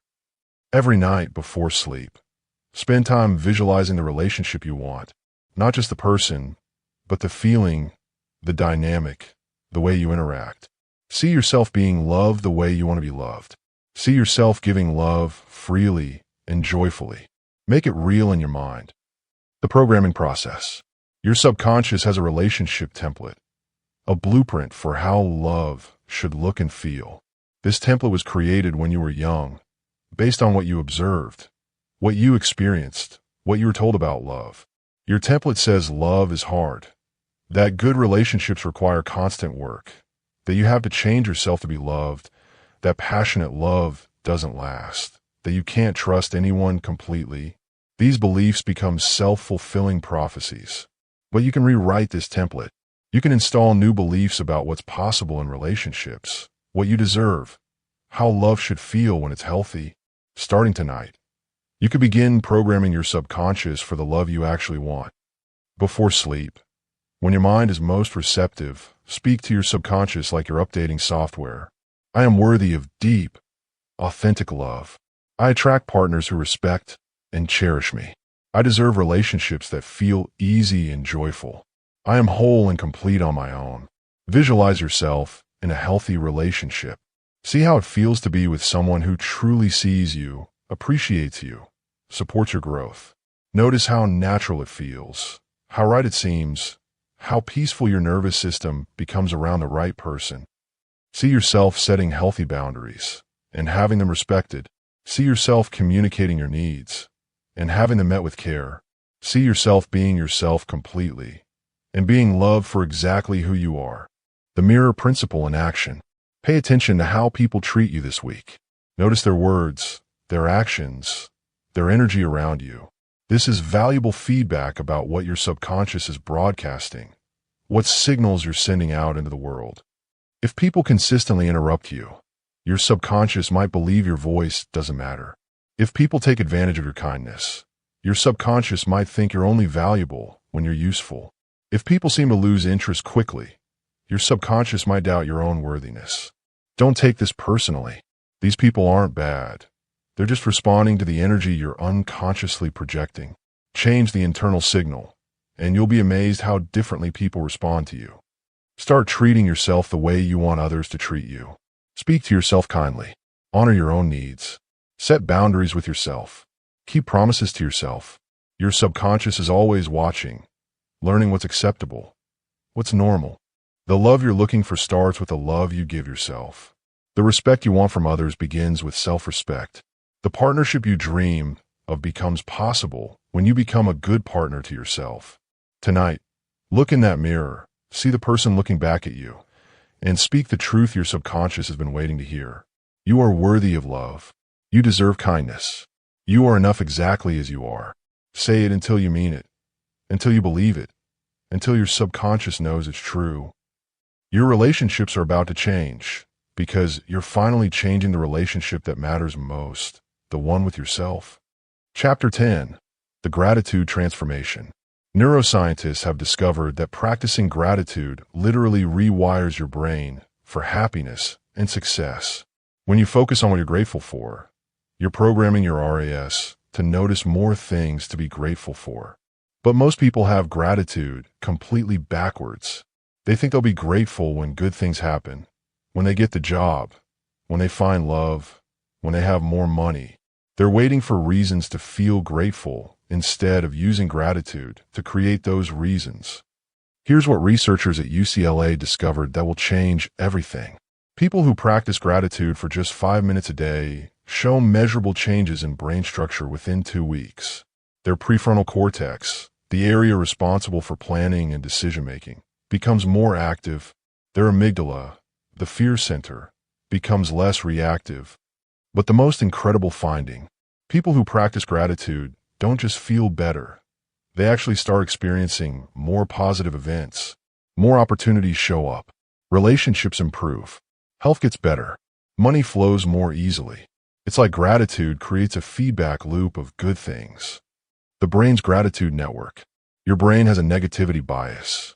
It's wired to notice threats, problems, what's wrong. This kept our ancestors alive when they were dodging predators. But in modern life, this same wiring keeps you focused on what's missing, what's broken, what's not working. Every day, your brain processes millions of pieces of information, but can only consciously notice a tiny fraction. Your reticular activating system, that filter we talked about earlier, decides what gets through, what you actually see and experience. When you're focused on problems, your RAS shows you more problems. When you're focused on lack, your RAS shows you more evidence of scarcity. When you're focused on what's wrong, your RAS finds more things that are wrong. You're literally programming your brain to create a negative reality. But gratitude flips this script. When you consciously focus on what you're grateful for, your RAS starts looking for more things to appreciate, more reasons to feel good, more evidence that life is working in your favor. This isn't just positive thinking, it's neuroplasticity in action. Every time you feel genuine gratitude, you're strengthening neural pathways associated with happiness, contentment, and abundance. You're literally rewiring your brain for a better life. The 30-day gratitude brain rewiring protocol. Here's the protocol that researchers use to create lasting change in brain structure. For the next 30 days, you're going to practice what I call conscious gratitude. Not just saying thank you out of habit, but genuinely feeling grateful at the cellular level. Every morning, before you check your phone, before you start thinking about your to-do list, before you let the day's stress take over, spend 5 minutes in gratitude. But not just any gratitude, specific, detailed, emotional gratitude. Don't just think, I'm grateful for my family. Feel it. See their faces. Remember specific moments. Feel the warmth in your chest, the smile on your face, the love in your heart. The emotion is what creates the neural pathway. The feeling is what rewires the brain. Look around your room right now. Find 3 things you can be genuinely grateful for. Maybe it's the bed you slept in, the roof over your head, the clean water that flows from your tap. Things you normally take for granted. Feel appreciation for each one. Let that feeling sink in. Here's what most people miss. They think gratitude is about big things, the promotion, the vacation, the perfect relationship. But the most powerful gratitude happens with small things. The coffee that tastes perfect, the friend who texted at just the right moment, the sunset you noticed on your drive home. Your brain doesn't distinguish between big gratitude and small gratitude. It just notices that you're focusing on positive things, and it starts looking for more of them. The more you practice appreciating small moments, the more small moments show up to appreciate. Here's an advanced technique that most people never discover. Feeling grateful before things happen.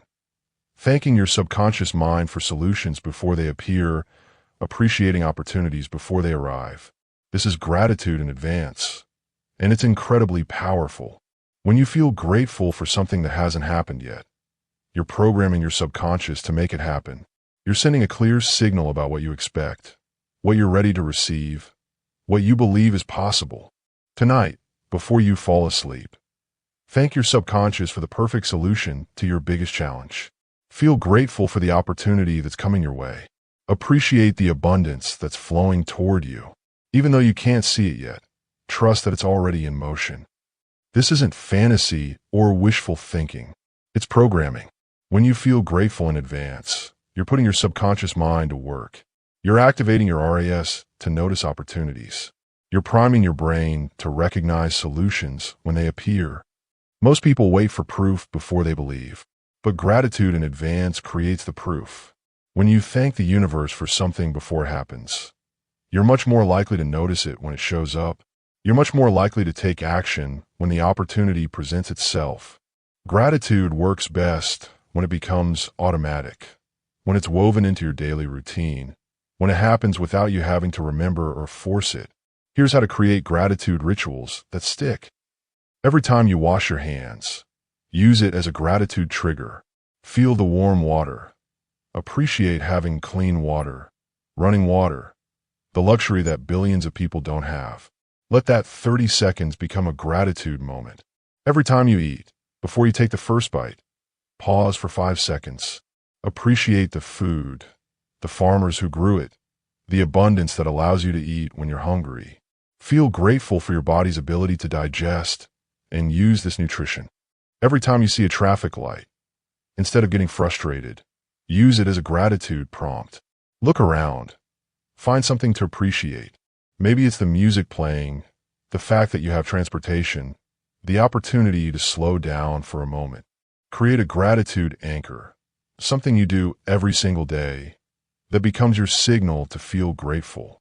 Maybe it's the first sip of coffee, the moment you get into bed, the last thing you see before sleep. Make it consistent. Make it automatic. When life gets difficult, when problems pile up, when everything seems to go wrong, that's when gratitude becomes most powerful and most difficult. Your brain wants to focus on the crisis, the pain, the problems, but that's precisely when you need to redirect your focus. In the middle of a challenge, ask yourself, what can I be grateful for right now? Not about the problem, but in spite of it. Maybe you're grateful for your health, your support system, your resilience, your ability to handle whatever comes. This isn't about pretending problems don't exist. It's about not letting problems become your entire reality. When you can find something to appreciate, even in difficult times, you're training your brain to look for possibilities instead of just problems. Every challenge contains a gift. Every problem holds a lesson. Every difficulty builds strength. When you're grateful for your challenges, not for the pain they cause, but for the growth they create, you start seeing obstacles as opportunities. Gratitude doesn't make problems disappear, but it changes how you respond to them. It keeps your mind open to solutions. It maintains your emotional balance. It prevents you from spiraling into despair or panic. Commit to 30 days of conscious gratitude practice, and you'll literally change the neural pathways in your brain. You'll become someone who naturally attracts more reasons to be grateful. Every morning, spend 5 minutes feeling genuinely grateful for specific things in your life.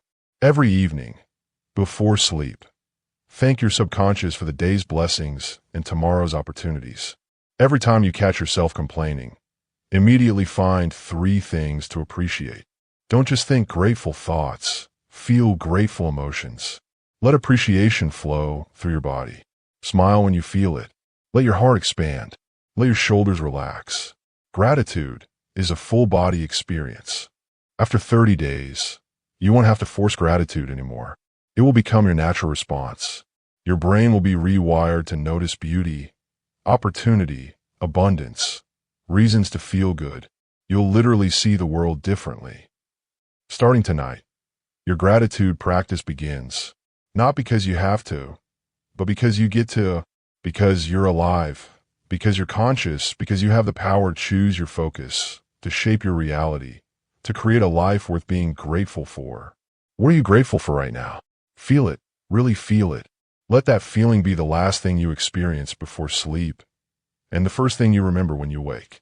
Chapter 11. Overcoming limiting beliefs. Your limiting beliefs are like invisible chains that keep you imprisoned in mediocrity. But here's the secret. They're not real.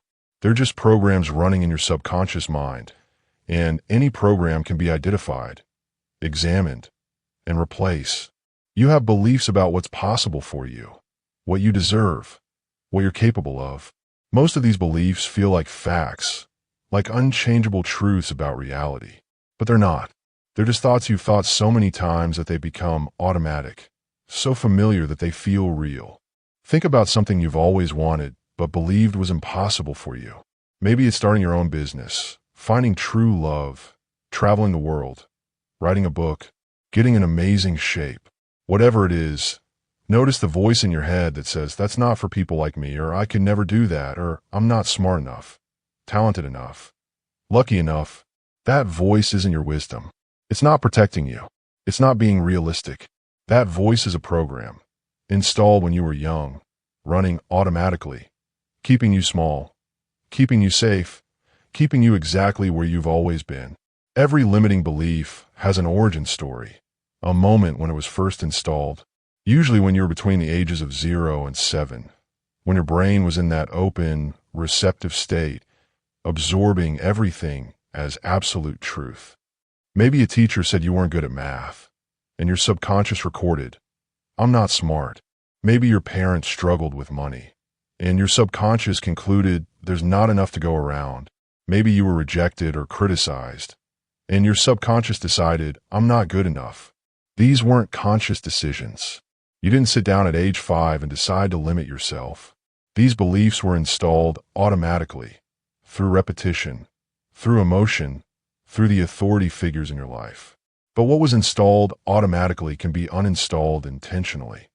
The belief that you're not good with money might trace back to a single comment from a parent. The belief that you're not creative might come from one harsh critique in art class.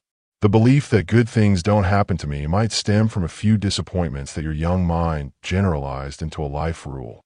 Most people never examine their beliefs. They just live them, react from them, make decisions based on them, without ever questioning whether they're actually true. But you can't change what you can't see. So the first step is making your limiting beliefs visible. Here's a simple exercise that will reveal the programs running your life. Complete these sentences with whatever comes to mind first. Don't think, just respond. "I can't, because people like me don't. I'm not the type of person who, I could never, because," whatever popped into your mind. That's your subconscious programming talking. Those aren't facts about reality. They're beliefs about reality. And beliefs can be changed, challenged, completely replaced. Now ask yourself, where did these beliefs come from? Who first told you that you couldn't? When did you decide you weren't capable? What evidence are you using to support these limitations?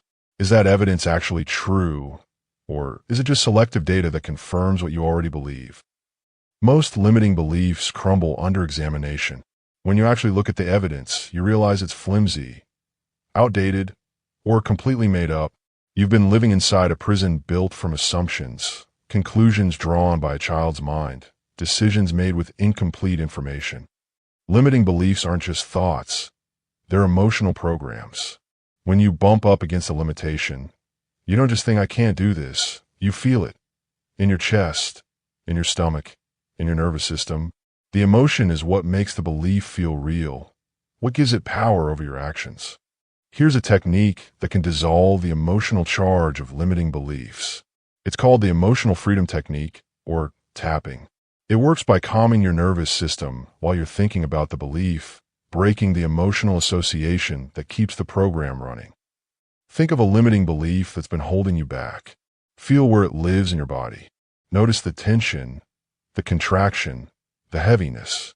Now, while holding that belief in your mind, tap gently on the side of your hand, like you're doing a karate chop, while saying, "Even though I have this belief, I deeply and completely accept myself." Continue tapping on different points, the top of your head, your eyebrows, beside your eyes, under your nose, on your chin, on your collarbone, under your arms. While you tap, keep thinking about the belief, but notice how the emotional charge begins to diminish.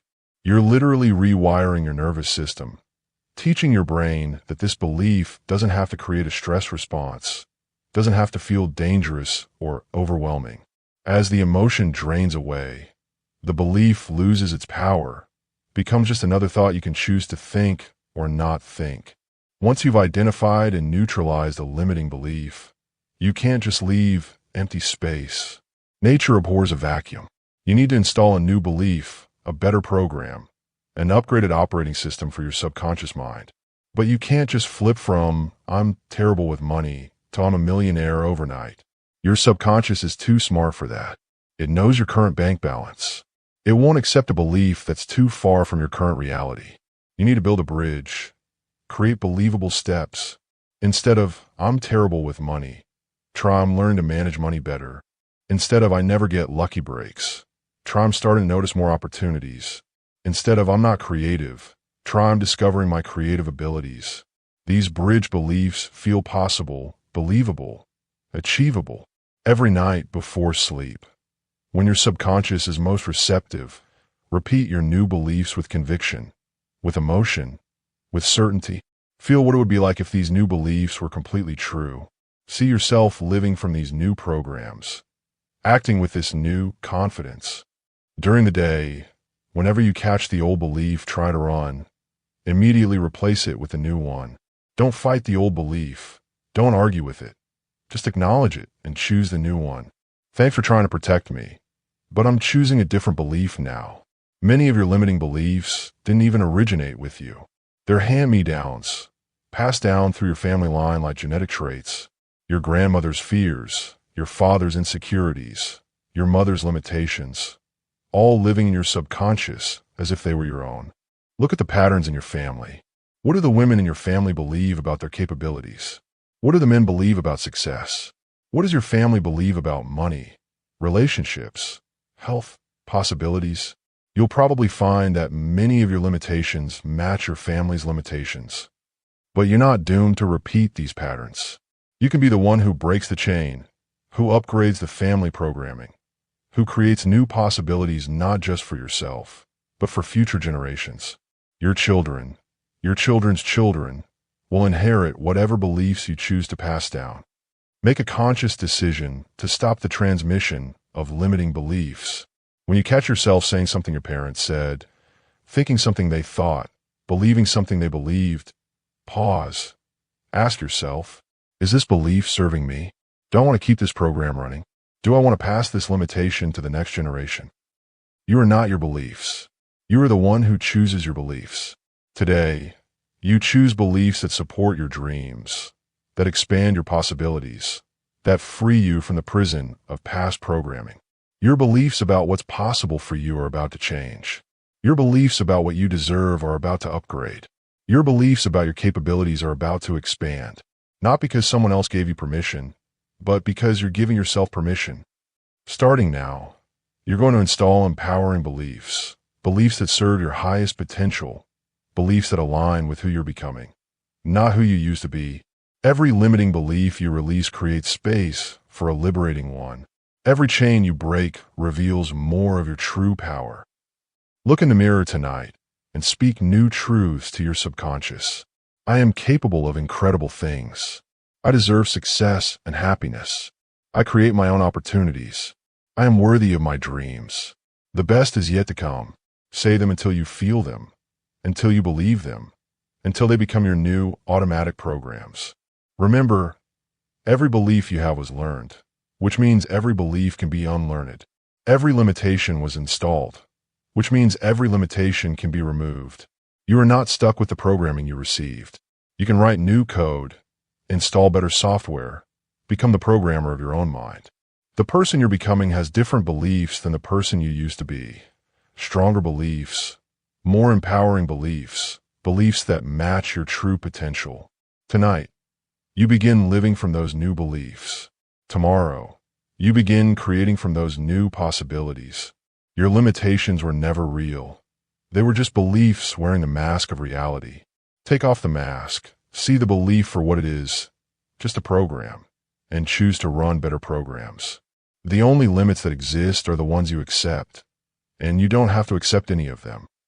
Chapter 12, Your 30-Day Transformation Blueprint. We've covered a lot of ground together. You now understand how your subconscious mind works. You know the science behind programming and reprogramming. You've learned the specific techniques that can literally rewire your brain. But here's the thing. Knowledge without application is powerless. I could give you 100 more studies, 1,000 more examples, but none of that matters if you don't actually use what you've learned. So right now, we're going to create your complete transformation blueprint, a step-by-step plan that will reprogram your subconscious mind over the next 30 days. This isn't theory anymore. This is your roadmap. And if you follow it exactly as I'm going to lay it out, you will see measurable changes in your life within the first week. Guaranteed. You might be wondering, why 30 days? Why not a week or 6 months? There's actually a scientific reason for this time frame, and it has to do with how your brain processes change. Remember what I told you about neural pathways, how they get stronger with repetition? Well, neuroscientists have discovered that it takes approximately 21 to 30 days of consistent practice to begin forming new neural pathways that can compete with old ones. But here's the key. It's not just about time. It's about the intensity and consistency of the practice. These 30 days aren't going to be passive, where you kind of try things when you remember. This is going to be focused, intentional, systematic, like a controlled experiment where you are both the scientist and the subject. I've broken this down into 4 distinct weeks, each with a specific focus, each building on the previous week. Think of it like building a house. Week 1 is laying the foundation. Week 2 is clearing the debris. Week 3 is construction. And week 4 is moving in and making a home. Here's why this progression matters. Most people fail at changing their subconscious programming because they try to do everything at once. They want to install new beliefs while still carrying old baggage. It's like trying to plant a garden in soil full of weeds. You've got to clear the ground first. Week 1, awareness and identification phase. Week 1 is about becoming a detective in your own life. You're going to discover patterns you never noticed before, beliefs you didn't know you had, programs that have been running silently in the background for years. This week, you're not trying to change anything yet. You're just observing, gathering intelligence.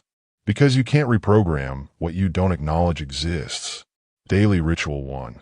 The Morning Awareness Audit. 5 minutes every morning. As soon as you wake up, before you check your phone, before you start your day, you're going to spend 5 minutes doing what I call an awareness audit. Grab a notebook and write down the first thoughts that came into your mind when you woke up. Don't judge them. Don't try to change them.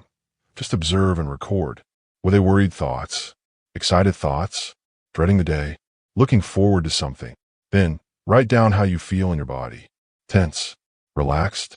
Energized? Tired? Again, no judgment, just awareness. You're mapping your default settings, your subconscious morning program. Daily Ritual 2. The Trigger Tracker. Throughout the day, carry that notebook with you all day, and every time you have a strong emotional reaction to something, write it down. What happened? What did you feel? What thought went through your mind?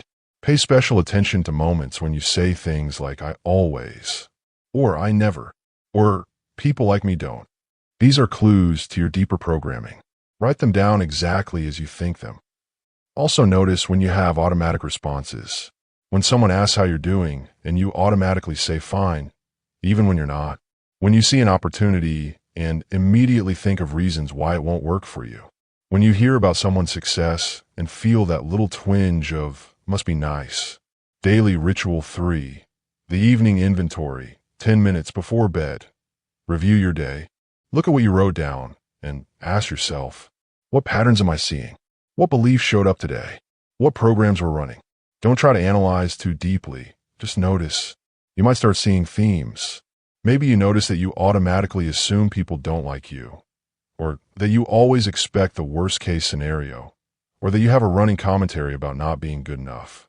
By day 3 or 4, most people have a moment where they think, holy crap, I had no idea I was thinking these thoughts so much. That's exactly what we want. That's awareness dawning. That's the first crack in the old programming. Some people get scared at this point. They think if I'm thinking all these negative thoughts, maybe I really am hopeless. But that's not true. These thoughts were always there. You're just finally noticing them. And you can't change what you don't acknowledge. By the end of week 1, you should have a clear list of your most common thought patterns, your emotional triggers, and your automatic responses. You should feel like you're meeting yourself for the first time, seeing the programs that have been running your life. Don't be discouraged if some of what you discover isn't pretty. Every single successful person has been through this process. The difference between people who transform their lives and people who stay stuck is that successful people are willing to look at their programming honestly. Week 2, Clearing and Releasing Phase. Week 2 is about clearing out the old programming that's been holding you back. Think of it like cleaning out a closet. You've spent week 1 identifying what's in there. Now it's time to decide what stays and what goes. This is often the most emotional week, because you're going to be releasing beliefs and patterns that have been with you for years, maybe decades. Some of them might feel like old friends, even if they've been hurting you. That's normal. That's your subconscious mind trying to keep you safe in familiar territory. Daily Ritual 1. The Release Ceremony. 10 minutes every morning. Choose one limiting belief from your week 1 notes. Write it on a piece of paper. Read out loud. Then say, "This belief has served its purpose, but it no longer serves me. I release it with gratitude and love." Then destroy the paper. Burn it safely. Tear it up. Flush it down the toilet. The physical act of destruction sends a powerful message to your subconscious mind that this programming is being deleted. Some people feel silly doing this. That's your rational mind trying to protect the old programming. Do it anyway. Your subconscious mind responds to symbols and ceremonies. This isn't about magic. It's about communication. Daily Ritual 2. The Emotional Freedom Technique. 15 minutes, also known as tapping. This is one of the fastest ways to clear emotional charges from old programming. You're going to tap on specific acupressure points while repeating statements that neutralize the emotional power of old beliefs. Start by rating the emotional intensity of a limiting belief on a scale of 1 to 10. Then tap on the side of your hand while saying, "Even though I have this belief that," state the belief. "I deeply and completely accept myself." Then tap on points around your face and body while repeating, "This old belief, this old programming. I release it now. It's safe to let it go." Keep tapping until the emotional intensity drops to a 2 or below. Daily Ritual 3. The Forgiveness Practice. 10 minutes. Many limiting beliefs are connected to past hurts, disappointments, betrayals. You don't have to forget what happened, but you do need to release the emotional charge, because that charge is keeping the old programming active. Every evening, practice forgiveness, not for other people, but for yourself. Forgive yourself for believing you weren't good enough, for playing small, for letting fear make your decisions. Say out loud, "I forgive myself for not knowing better. I forgive myself for staying stuck. I was doing the best I could with the programming I had." Around day 10 or 11, most people experience what I call the emotional detox. You might feel sad, angry, frustrated, even physically tired. This is not a sign that the process isn't working. It's proof that it is working. You're literally releasing decades of stored emotional energy. Think of it like renovating a house. Before you can install beautiful new flooring, you have to rip up the old carpet, and underneath, you might find dust, debris, things that have been hidden for years. That's what's happening in your subconscious mind. By the end of week 2, you should feel lighter, like you've set down a heavy backpack you've been carrying for years. Old triggers that used to upset you should feel less intense. You should catch yourself before automatically responding in old patterns. You might also notice that other people comment on your energy. They might say you seem different, more relaxed, more confident, even if you don't feel dramatically different yet. That's your external world beginning to reflect your internal changes. Week 3, Installing New Programs Phase. The construction week. Now comes the exciting part. Installing new programming that actually serves your goals and dreams. You've cleared the weeds, prepared the soil. Now it's time to plant the garden. This week is all about repetition and consistency. Remember, your subconscious mind learns through repetition. The old programming got strong because it was repeated thousands of times. Now we're going to repeat new programming until it becomes just as automatic. Daily Ritual 1. The Power Affirmation Session. 20 minutes every morning. Immediately after waking, you're going to spend 20 minutes implanting new beliefs. This is when your brain is most receptive, still in that theta state that's similar to hypnosis. Choose 3 new beliefs that directly contradict your old limiting beliefs. If you used to believe, "I'm not good with money," your new belief might be, "I am naturally good with money and it flows to me easily." Write them down and repeat them with emotion and conviction. Don't just say the words. Feel them. See yourself living them. Engage your emotions because emotion is the language your subconscious mind understands best. Repeat each belief 50 times with full engagement. Daily Ritual 2. The Visualization Protocol. 15 minutes every afternoon. Spend 15 minutes in detailed visualization. This isn't daydreaming. This is programming. You're going to create a mental movie of your new reality and watch it with full sensory engagement. See yourself living the life your new beliefs make possible. If your new belief is about being confident, see yourself walking into rooms with confidence, speaking up in meetings, taking risks that pay off. Make the images bright, colorful, detailed. Feel the emotions you would feel, hear the sounds you would hear, even imagine the smells and tastes. The more senses you engage, the more real it becomes to your subconscious mind. Daily Ritual 3. The Identity Shift Exercise. 10 minutes before bed. You're going to practice becoming the person who naturally has what you want. Instead of thinking, I want to be wealthy, you're going to think and feel from the perspective of, I am wealthy. Ask yourself, how does a wealthy person think about money? How do they make decisions? How do they carry themselves? How do they talk? Then, for those 10 minutes, think and feel exactly like that person, because that person is who you're becoming. Week 3 Breakthrough Moment. Around day 17 or 18, you'll have a moment where you catch yourself automatically thinking a new thought or responding in a new way. Without trying, that's your subconscious mind beginning to run the new programming.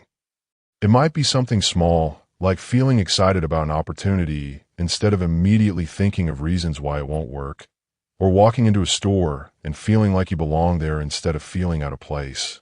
These are signs that the new pathways are strengthening.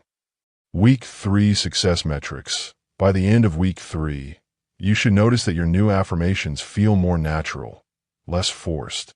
You should catch yourself thinking thoughts that align with your new programming, and you should start seeing small changes in your external world. Maybe you'll notice opportunities you would have missed before, or people will start responding to you differently, or you'll feel more motivated to take actions that align with your goals. These are all signs that your subconscious mind is beginning to operate from new instructions. Week 4. Integration and Acceleration Phase. The Momentum Week. Week 4 is where everything comes together, where the new programming becomes integrated into your daily life, where you start to see undeniable evidence that your subconscious mind has been reprogrammed. This is also where most people want to stop, because they're seeing some results and they think the work is done. But this week is actually the most important. This is where you lock in the changes and create momentum that will carry you forward for months and years. Daily Ritual 1. The Evidence Journal. 10 minutes every morning. Write down 3 pieces of evidence from the previous day that prove your new programming is working. This could be thoughts you had, actions you took, opportunities you noticed, responses from other people. Your subconscious mind needs proof that the new programming is working. When you consciously acknowledge the evidence, you're reinforcing the new pathways, making them stronger and more automatic. Even small things count. Maybe you negotiated a better price on something, or spoke up at a meeting, or felt confident in a social situation. Write it all down. Celebrate every victory, no matter how small. Daily Ritual 2. The Advanced Visualization. 25 minutes. Now that your new programming is getting stronger, you're going to take your visualization to the next level. Instead of just seeing yourself having what you want, you're going to visualize yourself already having it for a while. See yourself being comfortable with success. See yourself handling challenges from your new identity. See yourself a year from now, living fully from these new beliefs. This teaches your subconscious mind that this new reality is sustainable, permanent. Also visualize yourself helping others who are where you used to be, teaching them what you've learned. This locks in your new identity as someone who has overcome limitations and can help others do the same. Daily Ritual 3. The Commitment Ceremony. 15 minutes every evening. Recommit to your new programming. Look in the mirror and speak directly to your subconscious mind. Say, I am committed to these new beliefs. I am committed to this new identity. I am committed to living from these new programs every single day. Then, make a specific commitment for the next day. Tomorrow I will take one action that proves I believe I am. wealthy/confident/successful/etc. Then, no matter what, keep that commitment. Week 4 breakthrough moment. Somewhere in week 4, you'll have what I call the identity shift moment. You'll realize that you're not trying to become someone new anymore. You are someone new. The new thoughts and behaviors feel natural, authentic, like the real you. You might catch yourself thinking, I can't believe I used to think I wasn't good enough, or I can't imagine going back to my old way of thinking. That's the moment you know the reprogramming has taken hold. Week 4 success metrics. By day 30, you should feel like a fundamentally different person. Not because you're pretending or forcing it, but because your subconscious mind is now running different programming. You should be thinking different thoughts, noticing different opportunities, taking different actions. People around you should definitely notice the change. They might not be able to put their finger on what's different, but they'll sense that something has shifted. Your confidence, your energy, your presence will all be different. The compound effect. Here's what most people don't realize. The 30 days is just the beginning. What you've done is laid the foundation for a lifetime of conscious programming. Your subconscious mind is now trained to accept new instructions, to update its programming when you tell it to. The habits you've built, the awareness you've developed, the techniques you've mastered, these become tools you can use forever. Anytime you want to upgrade your programming, anytime you want to achieve something new, you now know exactly how to reprogram your subconscious mind to help you. Success is not about massive action. I want to leave you with this truth. Success is not about massive action. It's about consistent small actions that compound over time. Every morning you do your affirmations. Every time you visualize your goals. Every moment you catch yourself thinking an old thought and choose a new one. You're strengthening neural pathways that will serve you for the rest of your life. The person who does these practices consistently for 30 days will see more real change than someone who tries to force change through willpower for 30 years. Because you're working with your subconscious mind, not against it. Your new reality starts now. As we come to the end of our time together, I want you to understand something. Your transformation doesn't start tomorrow. It doesn't start when you finish this program. It starts right now. This moment. The fact that you've listened this far, the fact that you now understand how your mind really works, has already begun changing your neural pathways. Your subconscious mind has been listening to every word, absorbing every concept, beginning to implement these new instructions. You are already different than you were 2 hours ago. And tomorrow, when you start a 30-day blueprint, you'll become someone entirely new. The life you've always wanted is not a dream. It's not a fantasy. It's a program waiting to be installed. And now, you have the manual. You have the blueprint. You have everything you need to become the person you were meant to be. Your new reality starts now. Are you ready to claim it? Conclusion. As we reach the end of our journey together, I want you to understand something profound. You now hold the key to your subconscious mind, the most powerful force in your life. Every thought you think, every word you speak, every image you hold in your mind is shaping your tomorrow. The question isn't whether you'll use this power, because you're already using it.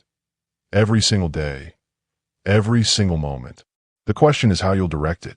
Will you let old childhood programming continue to run your life? Or will you take conscious control and create the reality you actually want? The greatest realization. Here's the life-changing realization I want to leave you with. You are not a victim of your circumstances. You never were. You are the architect of your destiny.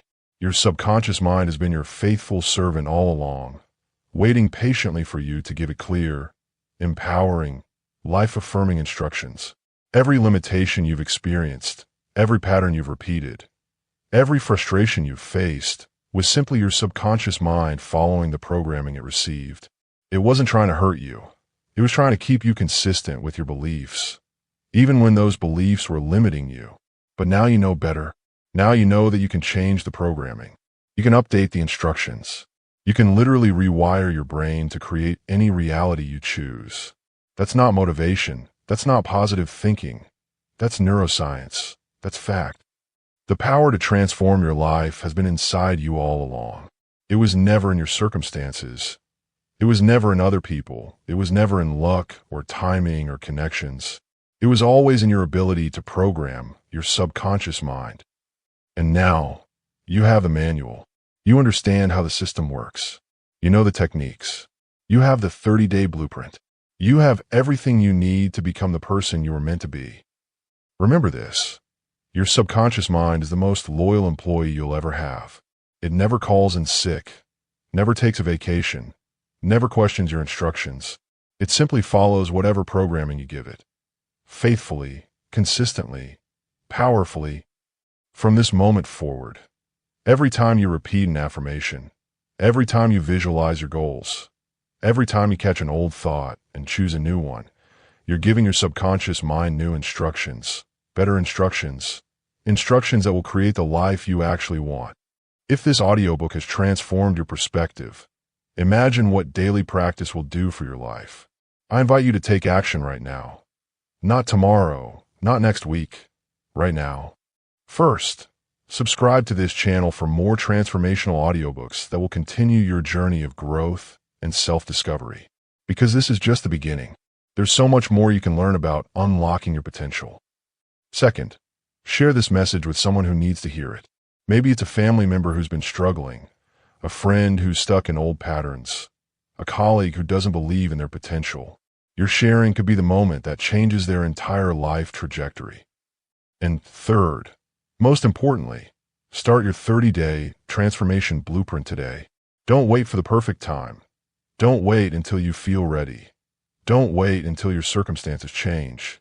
Start reprogramming your subconscious mind right now, with your very next thought.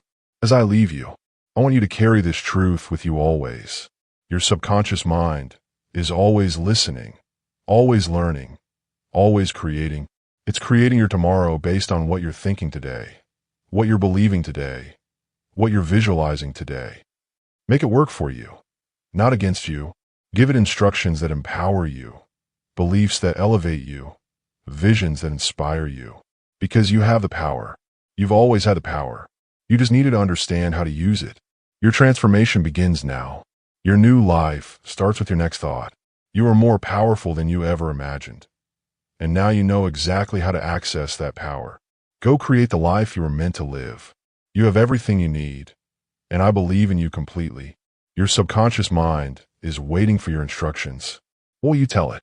Use your power wisely. The world is waiting to see what you'll create.